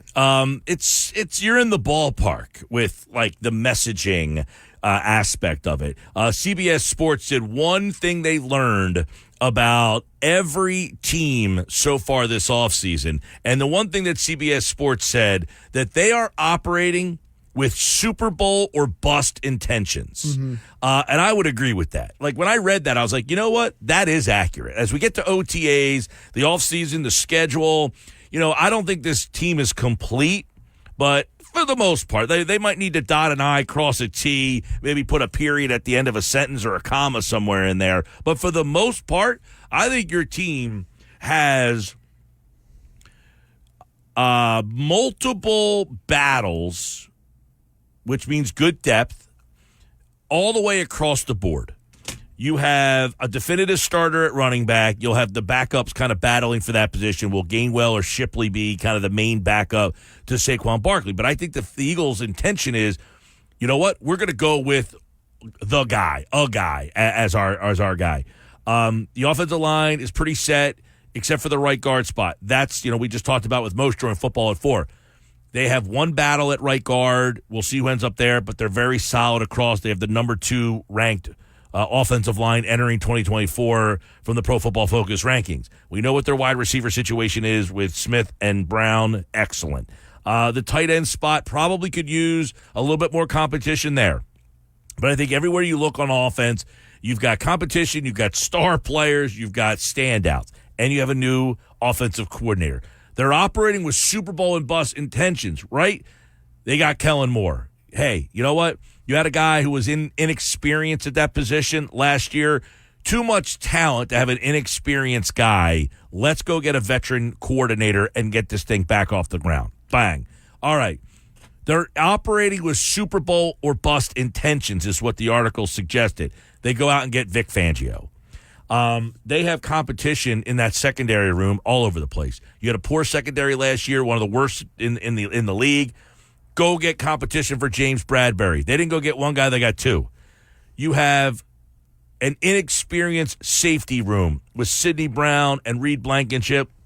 Go bring back the guy that led the league in interceptions when he was here. Let's go get a guy who can be a playmaker in the secondary like Cooper DeJean. We got two guys now, plus Quinyon Mitchell, three guys now who are young players who are known for getting turnovers. That's something this team just simply did not have last year. All right? You got competition at the linebacker spot. You have a big name in Devin White. You went and got Nakobe Dean in the draft 2 years ago. Let's see what happens with the competition at that spot there. I do think they're probably going to add another name, another body maybe at that linebacker spot. And then, of course, they went out and got Bryce Huff. You've got so many interesting battles across the defensive line. But the biggest conversation and story is, how is Vic Fangio, for me anyway, how is Vic Fangio going to use Jalen Carter? Right? How is Vic Fangio going to get more out of Jalen Carter than Sean Desai did last year? Think about it. Jalen Carter had a good start to the season. He kind of slowed down. And I asked the question is, did Sean Desai get the most out of Jalen Carter? Did the Eagles get the most out of Jalen Carter? This is a player that could have been the number one overall pick in the draft had he not had the background, the incident that happened. And did you get number one impact out of him? For about half the season, it felt like you did. But I'd have to say, you had a young guy, and then there's a lot of reporting about what was happening in that locker room.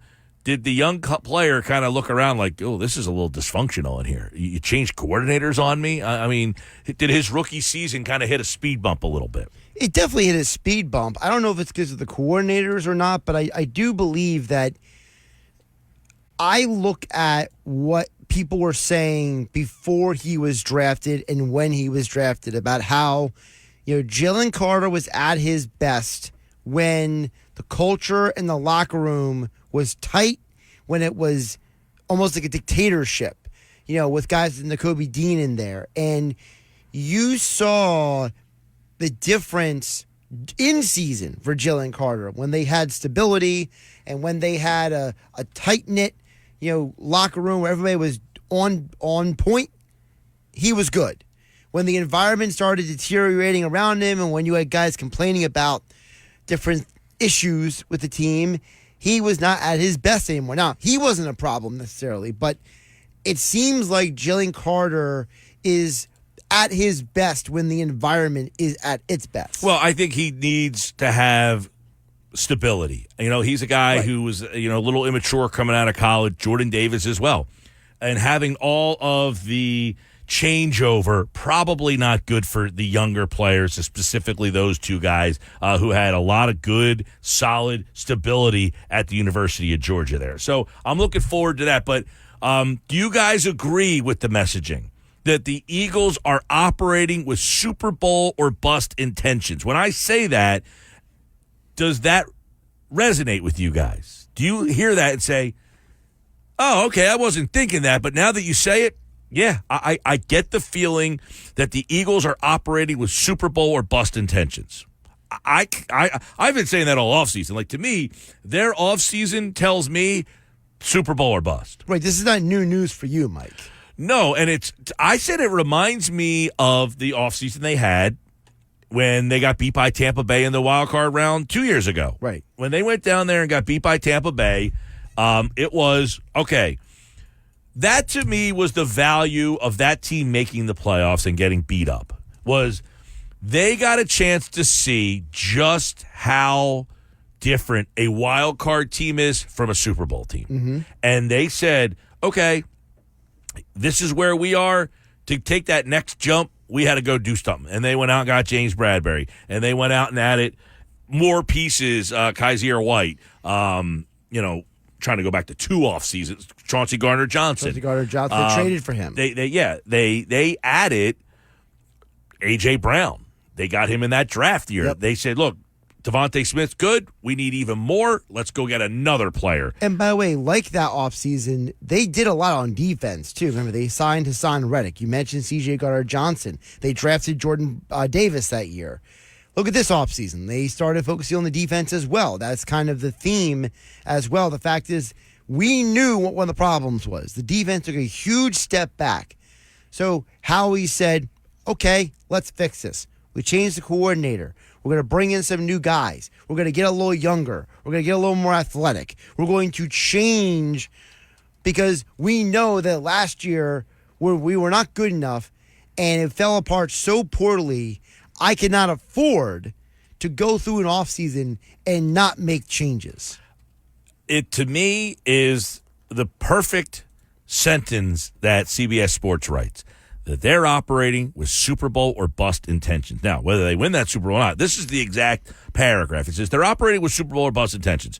Surrounding embattled coach Nick Sirianni with veteran coordinators like Kellen Moore and Vic Fangio, the Eagles then added juicy names like Saquon Barkley, C.J. Gardner-Johnson to an all-star lineup that fizzled late in 2023.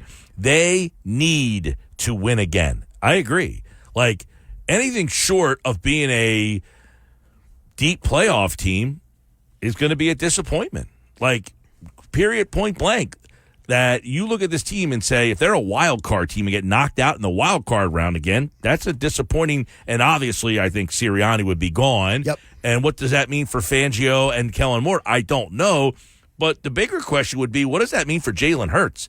If they get beat in a wild card round again, do they have to start wondering whether or not that position has to be reevaluated? I would think it depends on how they lose it, though. Like, if Jalen plays poorly in a playoff game, they get knocked out. That's one thing. But, like, what if they have a playoff game, Mike, and Jalen goes out there, has, like, a monster game, and they lose? All those things are, yes, possibilities. Like, hey, he throws for 350 yards, 3 touchdowns, and they lose 38-35. He plays great. I'm just talking about if they end up losing a wild card game the way they lost last year. They hit the offense, didn't do anything in that. I mean, game. is it fair to say they have to get? They might have to get past the divisional round too. Like, if this team doesn't get a conference finals, we're going to look at it. Well, I would say this: if they are a wild card team again, I think that's a disappointment, right? Mm-hmm. You want to go in saying, hey, this is a team that probably should win this division. I mean, we all kind of looked at Dallas and said, Pro Football Focus put out their offseason rankings of they graded everybody's offseason. Philadelphia got an A. Dallas got a C+. Dallas C+ was the lowest grade out of every team in the league. So we all have kind of said, look, Dallas has kind of stayed put. They really haven't done anything more. They've regressed. They what? They have regressed. Right. They haven't done anything. I mean, that team is it's certainly not better than it was a year ago. And I don't know. It depends. What are their rookies coming into? What kind of impact do their rookies make? I have no idea, because one of the problems with the Cowboys is they have a brand new defensive coordinator, brand new defensive staff. They are changing what they do defensively. So we don't know how some of these players who are coming in are going to impact, because, I mean, listen, Mike Zimmer, I know he's got a great pedigree in the NFL, but he hasn't coached defense in a few years. Mike and Josh, guys, my interest in the Eagles' schedule is who will be the coach the final week. For the sake of argument, I say 50% Nick, 35% Kellen, 10% Vic, and 5% Dom, the security guy. I would say this. If that last week of the season game is against the Giants, right, I don't think it's going to mean anything. I think Nick Sirianni will make it through the season. I don't think there's any chance for the others there. Look, to me, this team, it's a total disaster if they're a 9-win team. Changes are going to be big time. If you're a 9-win team with this crew, I think you're really looking at a lot of change in the organization. Right. Head coach. I don't know about the coordinators. That's a tough one. Because you just hired 2 new coordinators. That would be another new offensive coordinator, another new defensive coordinator. You would almost have to say the coordinators are almost safer than the coach. Yeah, you might be in a situation, Mike, where if they don't win enough games, and obviously the style of how those losses happen matter, but if we're just, for the argument's sake, you win 9 games, you can't get out of the wild card round, Nick Sirianni is going to be gone. But let's say the offense, the defensive coaches did their job. Do you maybe turn to Kellen Moore and be like, we're going to make you the head coach? Vic, keep coaching the defense? Yeah, I don't think Fangio is the head coach. No, I don't think Vic wants that responsibility again. I think that he went through that in Denver, and it didn't go great for him. Yeah, I don't. No, I don't. To go to that guy's point, I think if it's a, I don't see a scenario where Nick Sirianni gets fired in season. Not at all. The only way it could happen is if there's some situation where like the team has a terrible start to the season. Yeah, outside of them being 1-4, 1-5, something to that effect, where they just other than that, I don't see a scenario where that would happen. It wouldn't make any sense, with the way this team is built, the way this coaching staff is. I understand there are some people out there who are just very negative about Nick Sirianni, and I totally understand that. But I just can't, in my mind, if I'm being fair and reasonable, to say that the guy who is the head coach of a team that got to a Super Bowl 2 years ago is just a complete idiot. No, and the way the schedule lines up, I mean, the only thing the schedule does line up for you to get fired. And I'll explain what I mean. All right, you could lose to the Packers. That's a losable game. You played Monday night at home against the Falcons. You're going to be a favorite in that game. Mm-hmm. You're probably going to be favored even though you're on the road against the Saints. Correct. The Buccaneer game, you won down there last year in the regular season. I would imagine, you have 3 games right there, bang, bang, bang, that you could be 3-1. If you're 0-4 going into your bye week, do you say, you know what? We're 0-4. We got to do something. Yeah. That would be a one crazy scenario. The other is if he stays on after the bye week and you lose to Cleveland, now you're 0-5, and then you play the Giants and the Bengals back-to-back on the road. I mean, possibly the only other spot in the schedule is that Dallas game because you have the Thursday night game where you have the extra time to get the head coach. So the 2 spots I would see is an 0-4 start with the bye week there. Right. Or after that Dallas game in November, because you have the Thursday night game, that would give you 1, 2, 3, 4, 5, 6, 7, 8 games. So you're about halfway through the season. Right. And because again, you have Washington on a Thursday night, so you would have the extra time after Dallas. Let's say you lost to Dallas, you get blown out by Dallas, and you're like, correct. hey, we are 3-5, and this is just not what we signed up for. Yeah. But I don't see that happening. Right. Well, that's the thing. Things have to go worse than we could ever anticipate for those scenarios that you point out to happen. Yeah, that's like a worst case scenario. That's like doomsday, like your panic mode. 4:45 on the Sports Bash. This hour of the show, it's brought to you by Broadlee's Plumbing, Heating, Air Conditioning. Broadlee's your trusted source for heating, plumbing, service, and installation for generations. 390-3907 in the 609 area code. Visit them online at Broadlee's.net. The Sports Bash coming at you on a Monday here. Next Monday, it's Memorial Day. And that means the start of football is getting here, close. As soon as summer gets here, we're in full football mindset. Phillies, 20 games over 500. They got the night off tonight. One thought on every team's offseason. We'll talk about that on the other side. Plus, Keith Smith's going to talk a little NBA playoffs with us coming up at 5 o'clock tonight, plus the Big Three. That's all here on the Sports Bash live on 97.3 ESPN and the 97.3 ESPN free mobile app powered by First Bank of CL, streaming live on the X platform at 97.3 ESPN. It's with Mike Gill. Do I have everybody's attention now? On 97.3 ESPN and the 97.3 ESPN free mobile app. 10 to the top of the hour, Sports Bash Live, 97.3 ESPN. I just got this email, Josh. It is a record-breaking amount of money raised for charity at the 12th annual Fantastic Auction. It's the Phillies charities that they do. How much would you pay for some of these experiences? Okay. Kids wiffle ball party at the Yard with Bryce Harper. That fetched the highest price. If money was no obstacle, I'd say probably $100,000. Wow, that's a little high. It's not quite that high. All right. Yeah, but that's That's an aggressive one. That's a once-in-a-lifetime experience. Yeah, wiffle ball party, kids wiffle ball party with Bryce Harper. You're telling me Bryce Harper gets to take a picture with my kids and hang out with them? Money's no obstacle. I'm paying for that. $32,510. That Deal. was the winning bid. That's a deal. Miniature golf with Alec Boehm and Brandon Marsh.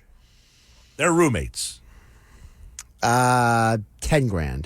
$28,510. I underpaid for that. Dinner party for 8 with Mike Schmidt in the executive dining room. Dinner party for 8, $50,000. $21,000. You're way off on these prices. You're not good at prices right here. No, I'm not. A private pitching lesson from Zach Wheeler. $20,000. $18,000. I think Todd would be better at this than I would. Yeah, probably. Game show, Todd. Phillies Gold Glove and Silver Sluggers autographed memorabilia set. $5,000. $15,790. See, that's too much for me. Live broadcast of an inning on TV with the Phillies broadcasters. For a regular person, that's probably worth a lot more than someone like you and me. So I'm going to guess it might be around like $12,000, $15,000. $15,000 is what. So when you see that guy or girl this year do that half an inning that they do during the Phillies games, they paid $15,000 to be able to do that. Now, it is for charity. Yeah, I heard McCarthy talk about that during the Phillies broadcast over the weekend. Party for 6 with Dave Dombrowski. See, I think that's more valuable than half the stuff you already brought in. So, I mean, I would probably go $15,000 for that. $15,000 it is. $15,010. I think that's more valuable than half the stuff you've mentioned. Phillies autographed baseball set of 32 from the 2024 team.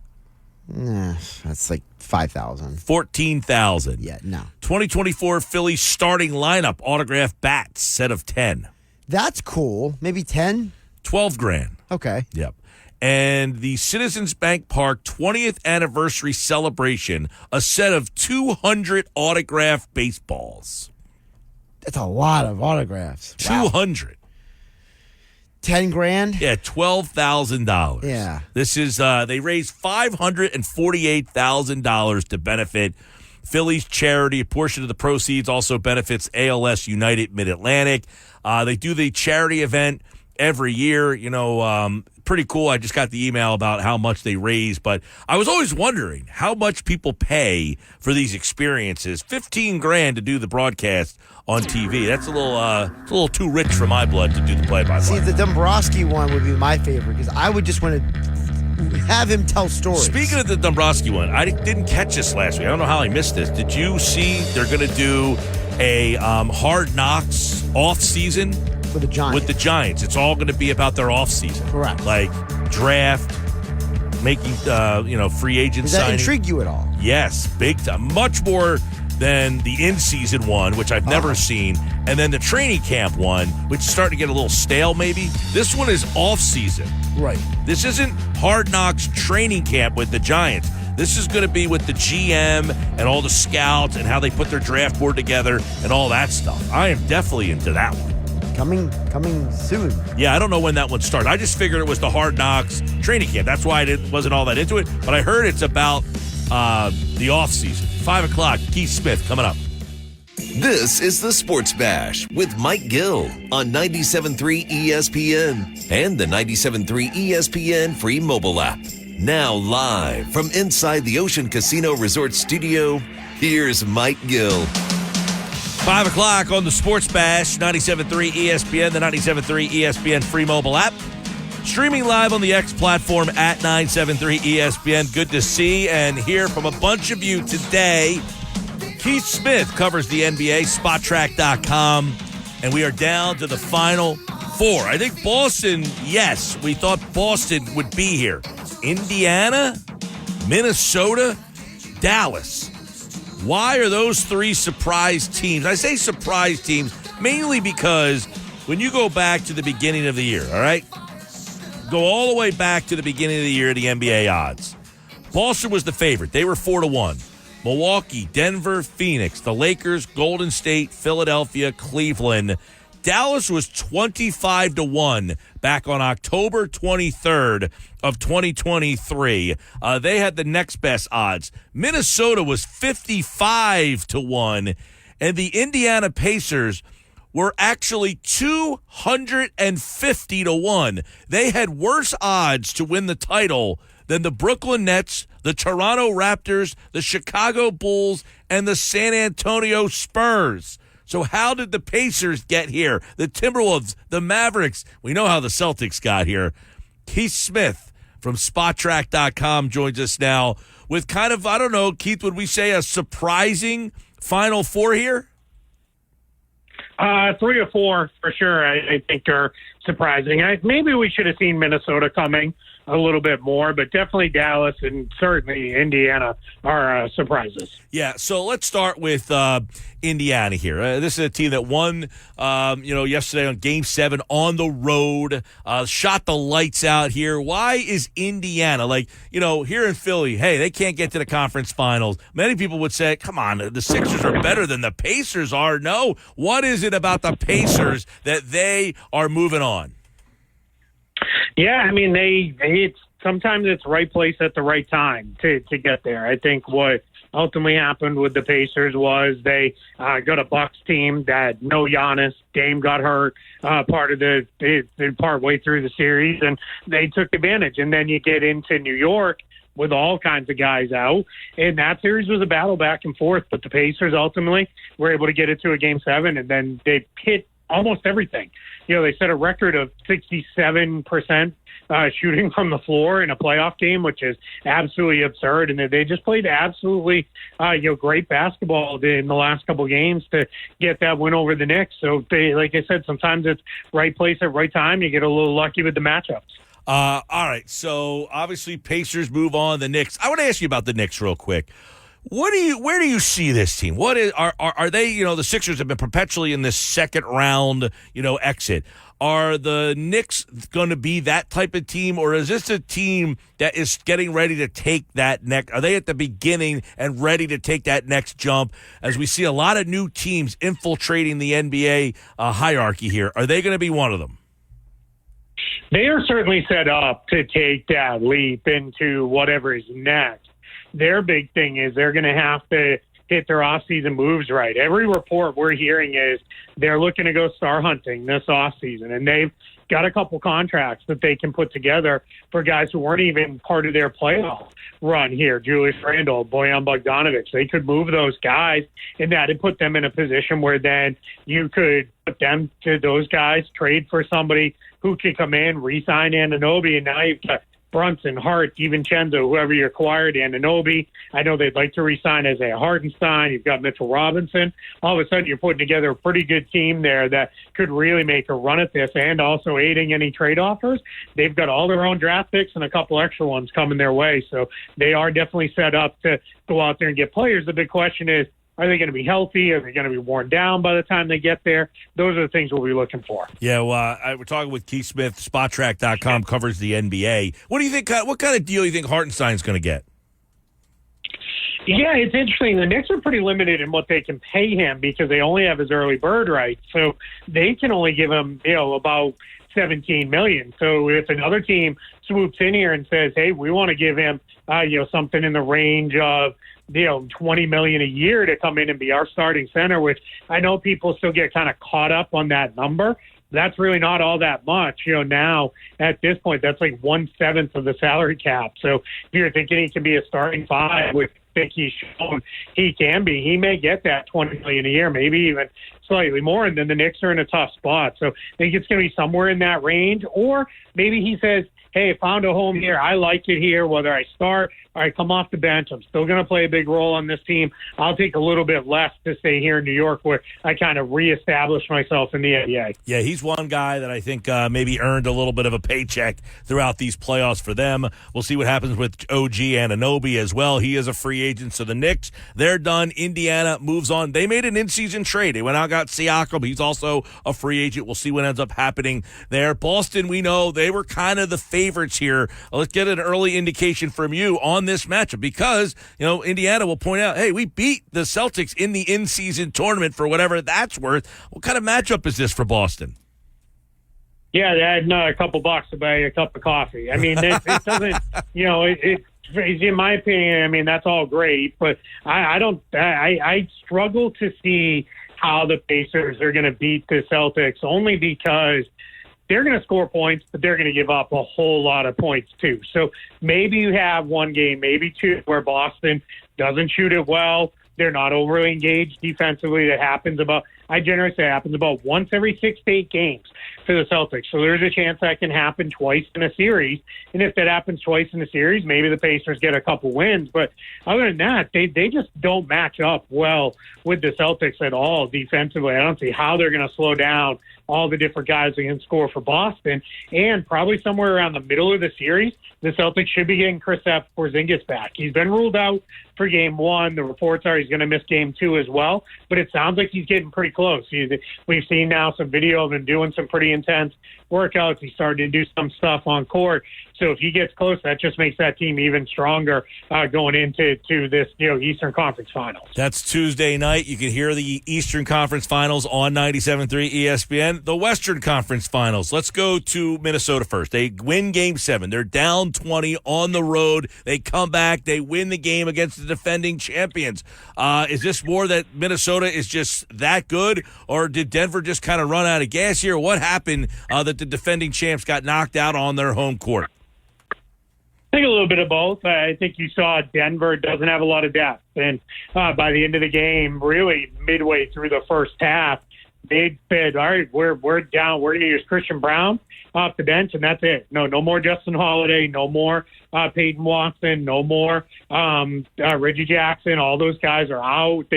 Watson had been out for a few games now out of the rotation, and I think they did run out of gas a little bit. And I think Minnesota's goal was all series long, let's be extremely physical.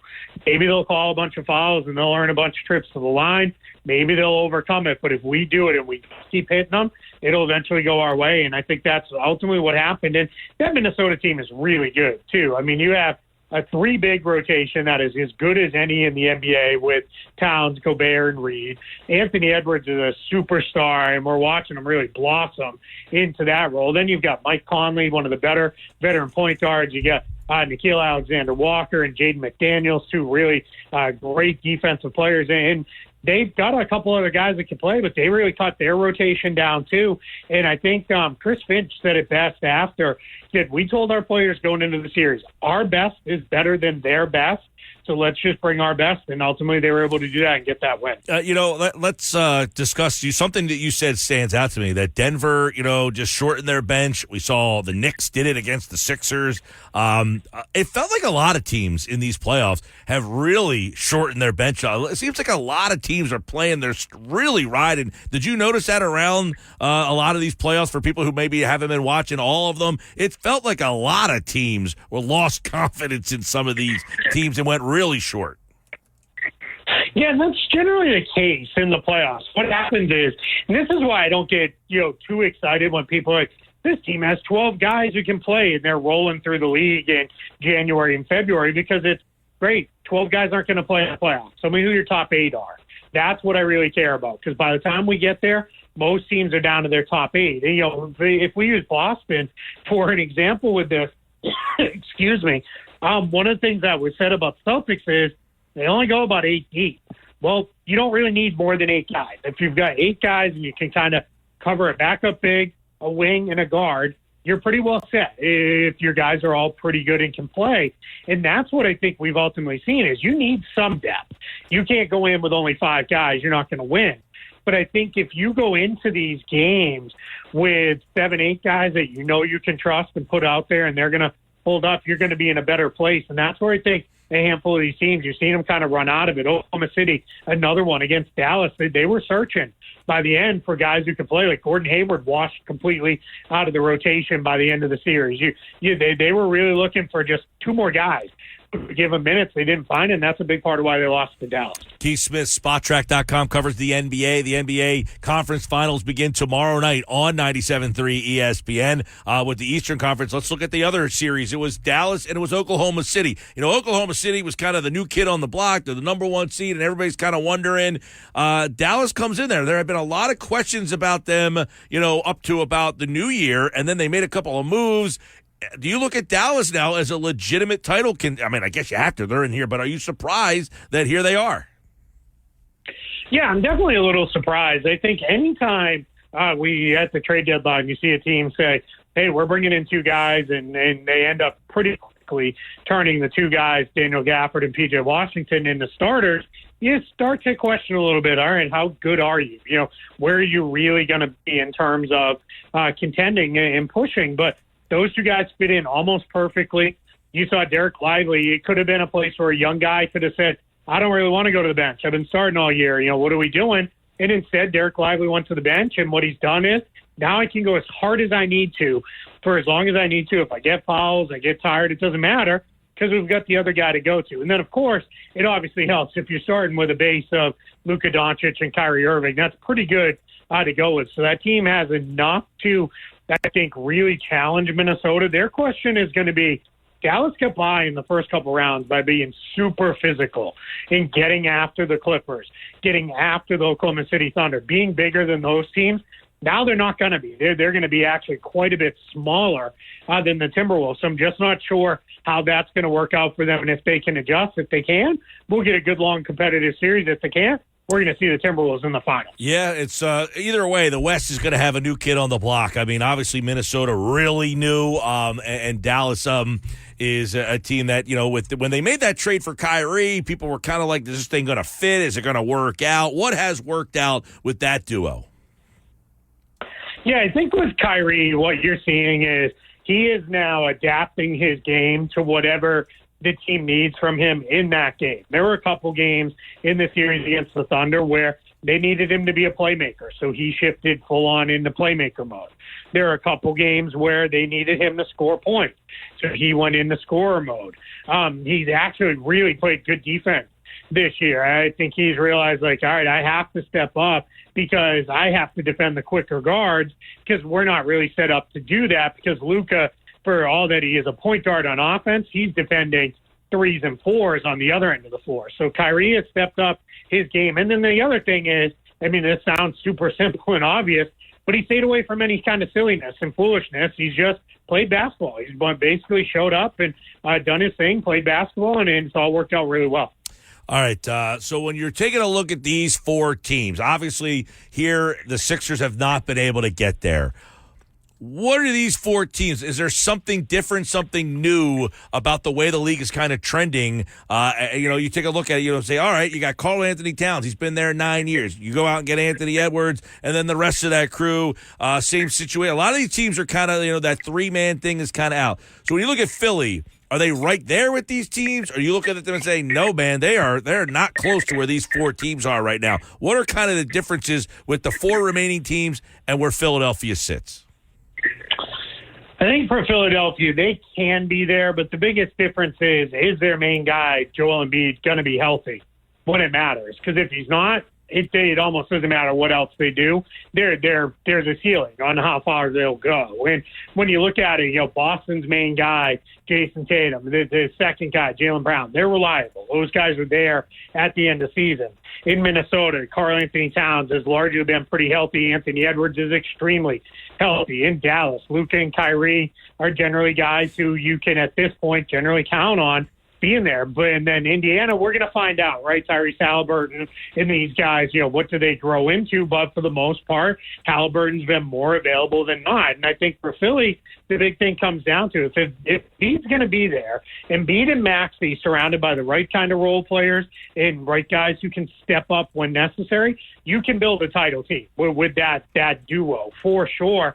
The question is going to be, where do you put it? This is part of why I've been saying Philadelphia, even if it means taking a chunk of that cap flexibility that they have and spending it on a really solid backup center, even if that feels like a luxury, right? 50, 60 nights a year in the regular season, even if you get there, that's money well spent because then you're at least covered if Embiid goes down. You just can't catch yourself in a spot where it is Embiid and then journeyman X behind him that you're just going to hope you can get by with because you went out and spent a bunch of money on another guard or a wing, something like that. So they're close, though. They're not that far off. It's a huge offseason, obviously. I'm not saying anything anybody doesn't know. They've got to get it right. Well, and as you know, Keith, they don't have anybody signed. There's a blank canvas really right now. So what's the better method in your mind for Daryl Morey? Go out and spend that big thing on like a Paul George or something to that effect, or maybe bring in multiple guys that are better complementary pieces to Maxey and Embiid? Yeah, I think this summer you're probably better served if you can go get a handful of guys to put alongside Embiid and say, all right, this is how we're going to build this thing out, because the star guy who actually may change teams, right? There's other guys like LeBron and obviously Philly and James Harden aren't going to relink up, but those are the kind of star guys aside from Paul George that are available this summer. And Paul George, I would be terrified of giving him a max deal. You're still going to have some money to spend after that, but building a team based around Embiid and George as my two guys with Tyrese Maxey, I can tell you we're going to have an awful lot of nights where Tyrese Maxey's the only one playing because Embiid and George are missing time for whatever reason, because that's just what it is. So that's not the direction I would go. I would go the direction of let's really go try to find it, build it out.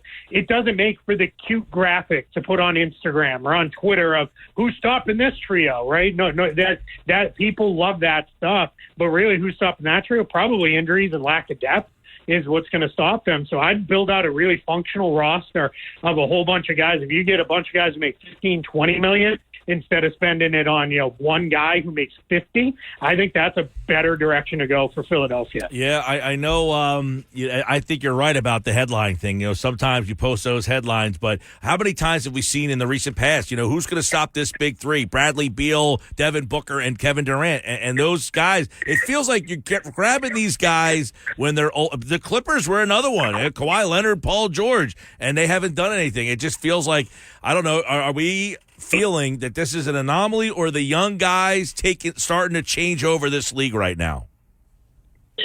Yeah, I think if you get three guys who are in their 20s together, yeah, go right. If they're reliable guys who can stay healthy, by all means, make that the way you build out your team, sure, but we're rarely ever there. That's not really a thing. And I think what we've seen now is part of it is the money is so much better to re-sign with your current.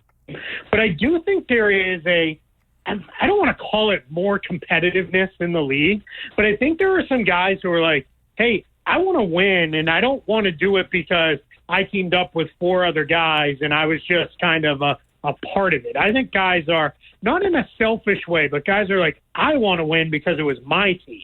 Like, I led this team there.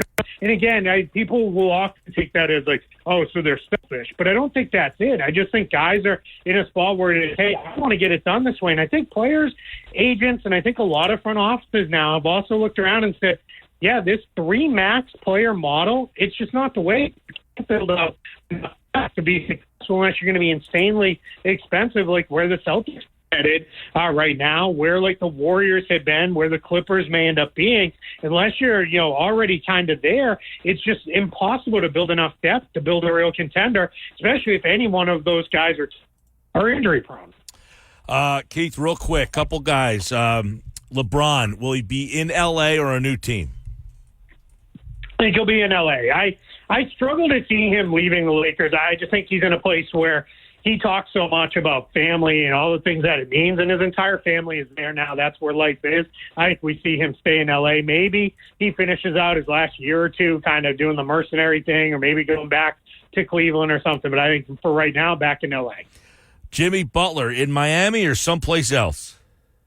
Yeah, that's a really good question. I did not come away from Pat Riley's end of season media where he kind of said, yeah, Jimmy Butler's running his mouth and I don't want to hear it. You didn't play. Like that raised my eyebrows a little bit, because that's not normally buckled down, buttoned up heat of like, we're all in this together and we're one big group together kind of thing. Now that was a different kind of comment out of there. So I tend to think it probably doesn't really mean anything, and Jimmy Butler will be there.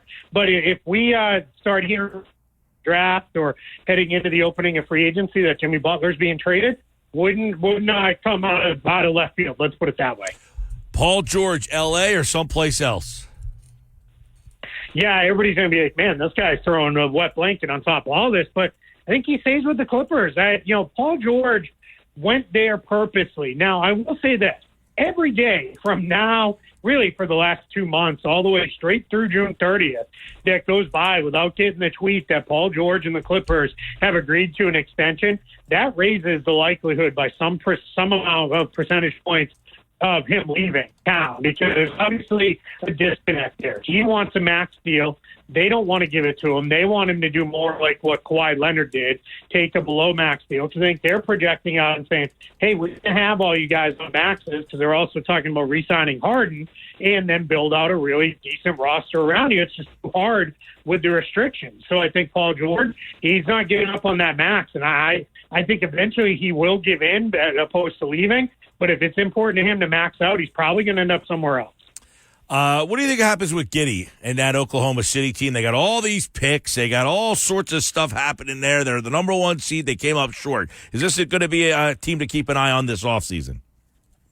Yeah, 100%. They've got $35 million in cap space without even getting rid of a single rotation player, because when they made the Gordon Hayward trade, they shed some long-term money. So now what's happening is Hayward's clearly not going to be back. I don't know if you saw his comments, but he basically said, like, hey, this did not work, and, I don't want to come back. They don't want him back, obviously. So now it's like they made a salary clearing trade, so they're going to have $35 million in space, and it's kind of important that they spend it this year or next, because right on the heels of that, it's going to be time to extend Chet Holmgren, extend Jalen Williams, and figure it out. Now, Josh Giddey, I think there's a world where he's still there, and he's still a part of it. He was a big part of their regular season. They like him. They're invested in him. But I think somewhere between him and that $35 million in cap space, you're going to see them make a big addition or two and try to, really round out that roster. Because I think the Thunder are looking at it and saying, we're close. I think they also know we were close in 2012. We made it to the finals, and everybody said, man, they're so young, they'll be back, no problem. And they never got back. They never got back to that point again. I think they know, hey, let's go get the guys and let's get back after this and try to compete, because these windows, even if they seem like they're going to be open for a decade, they're usually open for a few years at a time. All right, Keith Smith, SpotTrack.com. It's the Celtics and the Pacers. Who you got in that one? The Celtics. I'm picking Celtics in 5. I think they're going to make quick work of the Pacers. It'll probably go like the first two did. They'll win in a blowout. They'll lose in a shooting anomaly game. Everybody will scream and yell about how they're frauds and they're never going to win a title. They'll win the next 3 by double digits and find themselves in the finals. Who will they play, Dallas or Minnesota? I think it's going to be Minnesota. I'm going Timberwolves in 7. I think that's going to be an absolute battle, but I think much like they did to the Nuggets, I think their physicality and size will eventually wear down Dallas, and the Timberwolves will get it done. But yeah, it's going to I'm excited for both of these series, obviously, but that Minnesota-Dallas one, you've got a lot of star power, 2 teams that play pretty good defense. I think it's going to be a lot of fun to watch. To see Minnesota get there this early would be pretty cool. Obviously, Karl-Anthony Towns, 9th year in the league, Ant-Man in his 4th, but that's a team that kind of came out of nowhere, and if they get to the finals, it's an awesome story. We'll see it all. We'll listen to it all right here on 97.3 ESPN. Keith Smith, SpotTrack.com, covers the NBA. Thank you, Keith. I appreciate it. Thank you for having me. As always, at Keith Smith, NBA. Follow him for all of the NBA playoffs. And, of course, you can listen to the NBA playoffs right here on 97.3 ESPN. The conference finals start tomorrow night, and you can listen to all the action on 97.3 ESPN. I'm looking forward to it. Minnesota is a cool story. Love watching Anthony Edwards. He's been a blast to kind of watch. Watched a lot of that game last night. I watched both games yesterday, really. I was kind of zoned in on both of them. They came at, the early one there. You got a little break in between. They had the night game last night. And, look, Anthony Edwards did not have a great game, but he made an impact, and that's what you need. When you don't have it, you still have to be able to make the impact, and he did that last night. He came out with some key shots. He's just tenacity on defense. A lot of fun to watch there. All right, Sports Bash Live, 97.3 ESPN, the 97.3 ESPN free mobile app, and streaming live on the X platform. at 973 ESPN. For those of you out there watching on the X platform, what's up, everybody? I want to tell you about my friend Rocco over at Key Acura of Atlantic City, the Acura MDX low mileage lease for qualified customers. You can get this now for just $499 a month with $49.95 down. Or ask about the Acura Integra. It's only $345 a month with $39.95 down. That's it. There's no hidden fees. There's no extra charges. When you walk into Key Acura on Tilton Road at EHT, you have your $39.95. You put that down, and you get that car. You walk out for $345 a month. And if you're already a customer, they have convenient Saturday service hours. So you bring your car there on a Saturday. You don't need a ride. They give you the loaner car. They have a whole fleet of them. So go check out my guy Rocco over at Acura. Key Acura, Atlantic City, the small but friendly dealer right here in EHT on Tilton Road. The offer ends May 31st. Tell him Mike Gill from the Sports Bash sent you.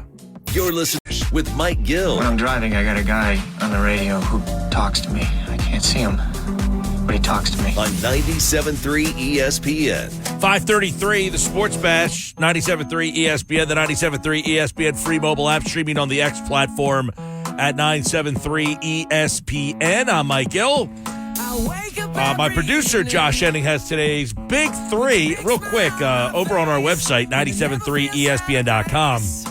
Cape Atlantic League Baseball Final. It's 0-0 in the seventh right now. Mainland and St. Augustine, 0-0 in the seventh inning.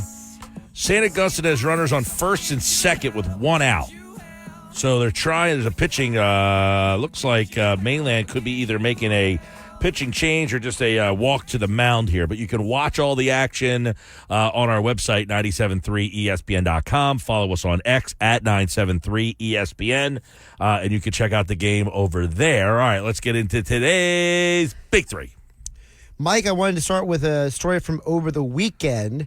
I know a lot of people, when it came to the WNBA, have talked about how Caitlin Clark's Indiana Fever, which are not a good basketball team, are 0-3. But the bigger story, Mike, is for the first time ever, a WNBA or women's basketball game of any kind had a sellout at Madison Square Garden on Saturday. And the Fever Liberty game was actually closer than some people thought, but at the end of the day, Caitlin Clark plus a super team got almost 18,000 people to buy tickets and put their butts in the seats. Yeah, it was a much more competitive game. Another game, though, where I did not know they were playing. I did see a advertisement, like I think it was on, was it in between the Knicks game and the night game? The Fever Liberty game? Yeah. No, it was on Saturday. It was the early game. There was a WNBA doubleheader on ABC on Saturday. Yeah, I did not know that she was playing again this weekend. I was looking. I know she had like 22 points. She did play much better, 8 assists, 6 rebounds. So, it was a much more competitive game, too. I think they lost by like 12 or something like that. 11 points, yeah. Hey, get the sell out there. Obviously, look, we saw a lot of these teams moving their games against the Fever into bigger arenas. I didn't even know that somebody like Washington, for instance, plays in like a 4,000-seat arena. I did not know that. Yeah, they're moving all their games, and I think it's a good sign that, a lot of those people are buying tickets for Caitlin Clark, but now you're exposing people to the rest of the teams and the players, and I think it's just going to be a benefit for everyone overall.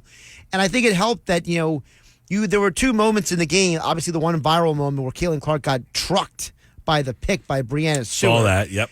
She bounced right back and got back on defense.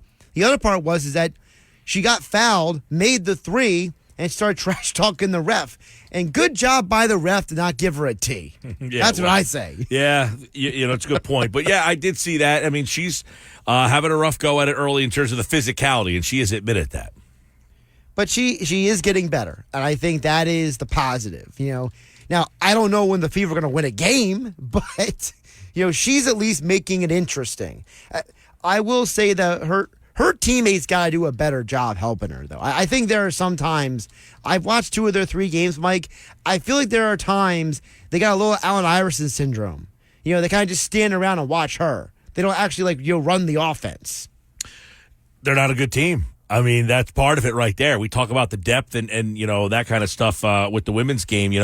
They don't have a good team. There's not a lot of depth there, so they're going to struggle this year, as we've seen. They're getting beat. They lost by 50 the other night, but they did close the gap a little bit. It's the same team, right? They lost to the Liberty. First game and third game. Right. Yeah. And then they played the Sun one game, and now they're playing the Sun again tonight. Not a lot of variety in this. There's only 12 teams in the league. There's only 12 teams, yeah. That's why they're trying to expand. Yeah. Which I'm not sure if I'm a fan of the Golden State Valkyrie name or not. But. No, but I did hear. I was listening to a podcast today, and they were doing the voting for the best Utah hockey team names. He said there was 20 names. That we were, did that a couple weeks ago. Yeah, no, but I didn't think that you gave me 20. Oh, I gave you 20. You just said most of them were horrible. Gotcha. Because I was reading them off to you, and at one point you were like, these names are horrible. Are you sure this is real? I didn't realize it was 20, though. I was like, man, there were 20 names, Yeah, they're going to vote for the 20. They're going to whittle it down, round by round, until they have a champion, like a tournament. Hey, Mike, we have some clarity, story number 2, on the Marvin Harrison Jr. situation. So we found out there's actually a larger reason why he has not signed his likeness deal with the NFLPA. It's because Fanatics is suing Marvin Harrison Jr. According to Bleacher Report, this lawsuit was actually coming, and that was a part of the reason why Marvin Harrison Jr. could not do this deal. Josh Weinfuss, who covers the Cardinals for ESPN.com, reported that Harrison is being accused of signing a $1 million deal with Fanatics prior to the 2023 Ohio State season. Harrison's people have alleged that Harrison never actually signed said deal, whereas Fanatics said that Harrison reneged on his commitment to autographs, signed trading cards, game-worn apparel, and other marketing opportunities after he took the money. So apparently this is going to have to go to court. They filed the lawsuit on Saturday in the Supreme Court of New York. According to the apparel company, it's the first time Fanatics has had to sue an athlete it is partnered with. This is the first athlete they claim that has reneged on a deal. Yeah, so I read a little bit about this, the whole thing that they're suing him. He didn't want to sign. He wanted to do his own thing. You knew this was going to turn into be a mess. I mean, so somewhere along the line, he signed something that says he's going to do the deal, and then he's saying he wasn't going to do the deal. Correct. Well, you already put your name to the paper there, pal. Right, and I thought it was interesting because if you dig deeper into the ESPN story combined with what Mike Florio said, because Mike Florio from Pro Football Talk has said that this is very unusual for a player to have an agreement with an apparel company like this coming out of college. This is kind of unforeseen territory when it comes to the NFL. How many years was the deal, for example? We don't know yet. The ESPN.com's report states that Harrison was supposedly supposed to have an official, if I remember correctly, an official Marvin Harrison collection on the Fanatics website. But because of the violation of the contract, that never happened. Well, a big messy situation is what I see happening in this whole thing. It's pretty crazy. I mean, quite frankly, though, I don't know how he thought he was going to get away with this. There's got to be something that's not being said. Was it not actually signed? Did they think he signed it, but maybe he had a lawyer sign it and he tried to use that as a way of getting out of it? You know what I mean? There's got to be some reason why he thinks he can fight this. Good luck with that. Yeah, good luck We're with all that. counting on him. As Andrew Brandt would say, there will be lawyers. Yeah.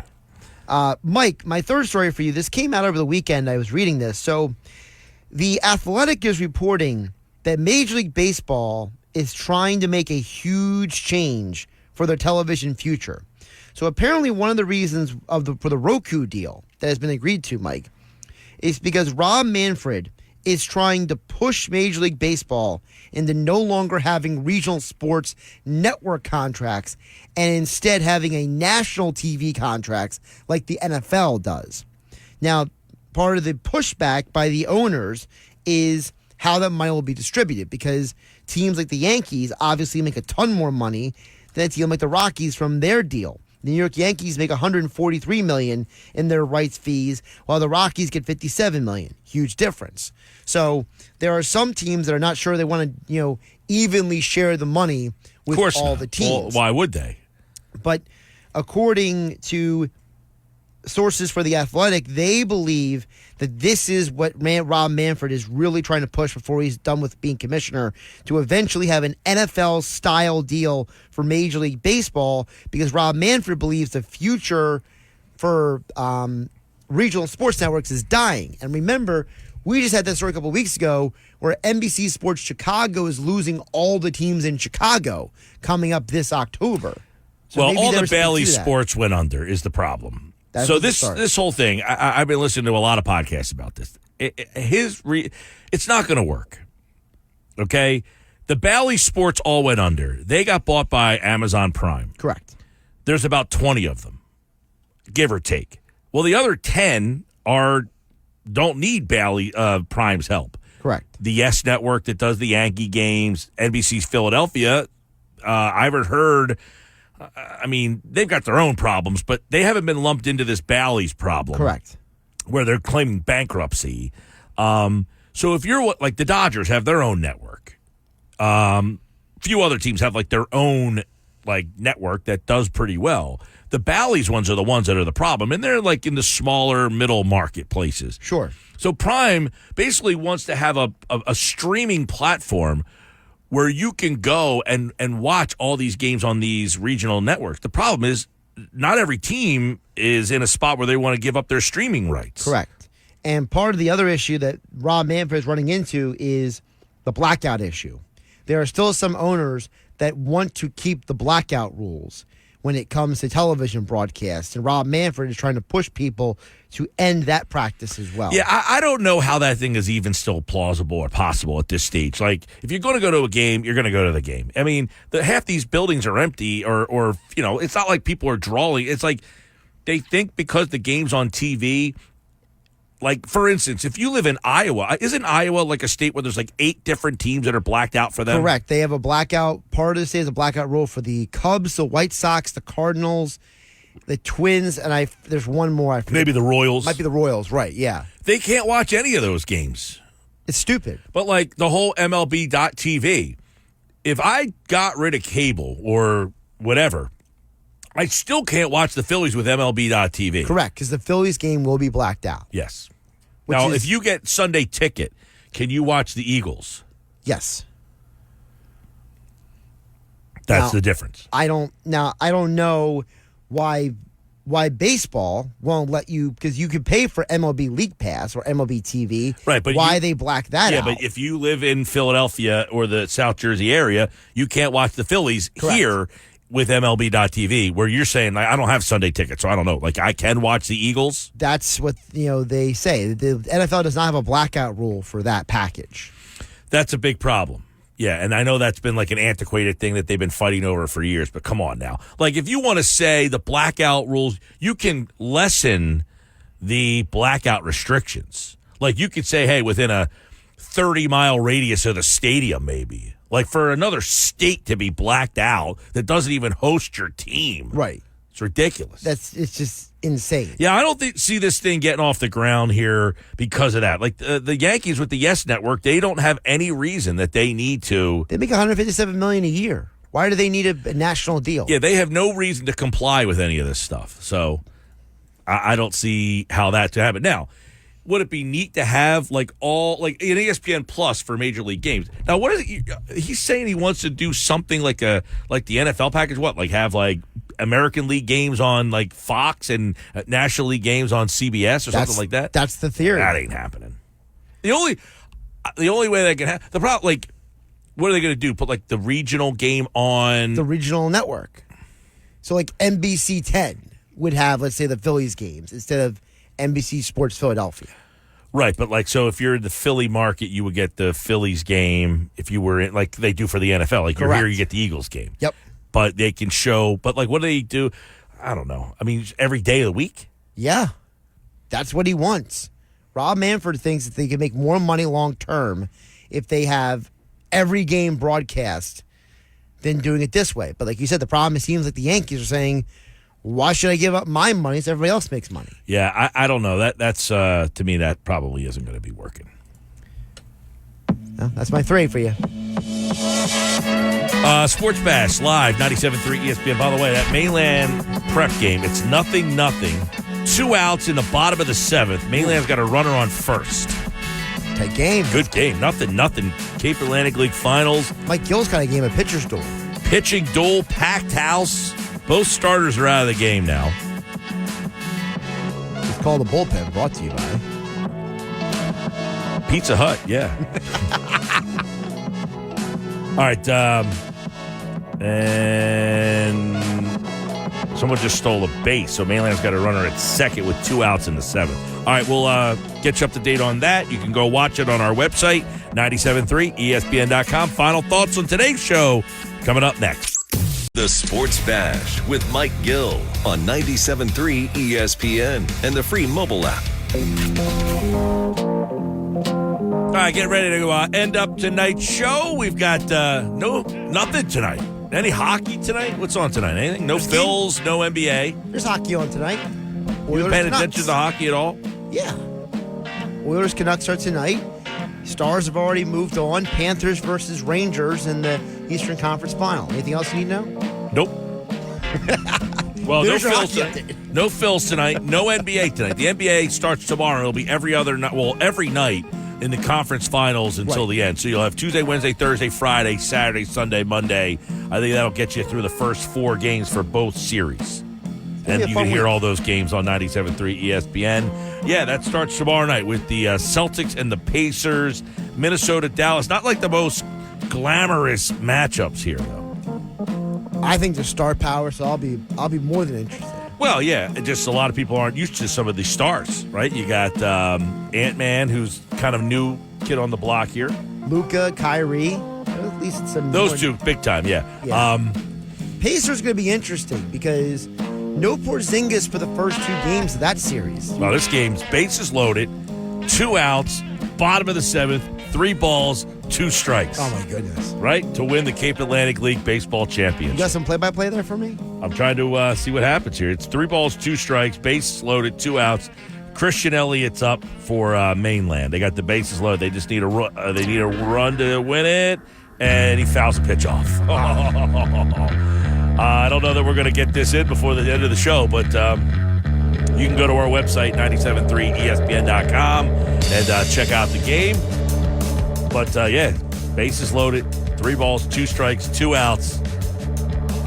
See if we can see what happens before we get out of here tonight. Here's the pitch, and it is ball 4, and Mainland has just beaten St. Augustine in the Cape Atlantic League Championship 1-0 on a walk-off walk.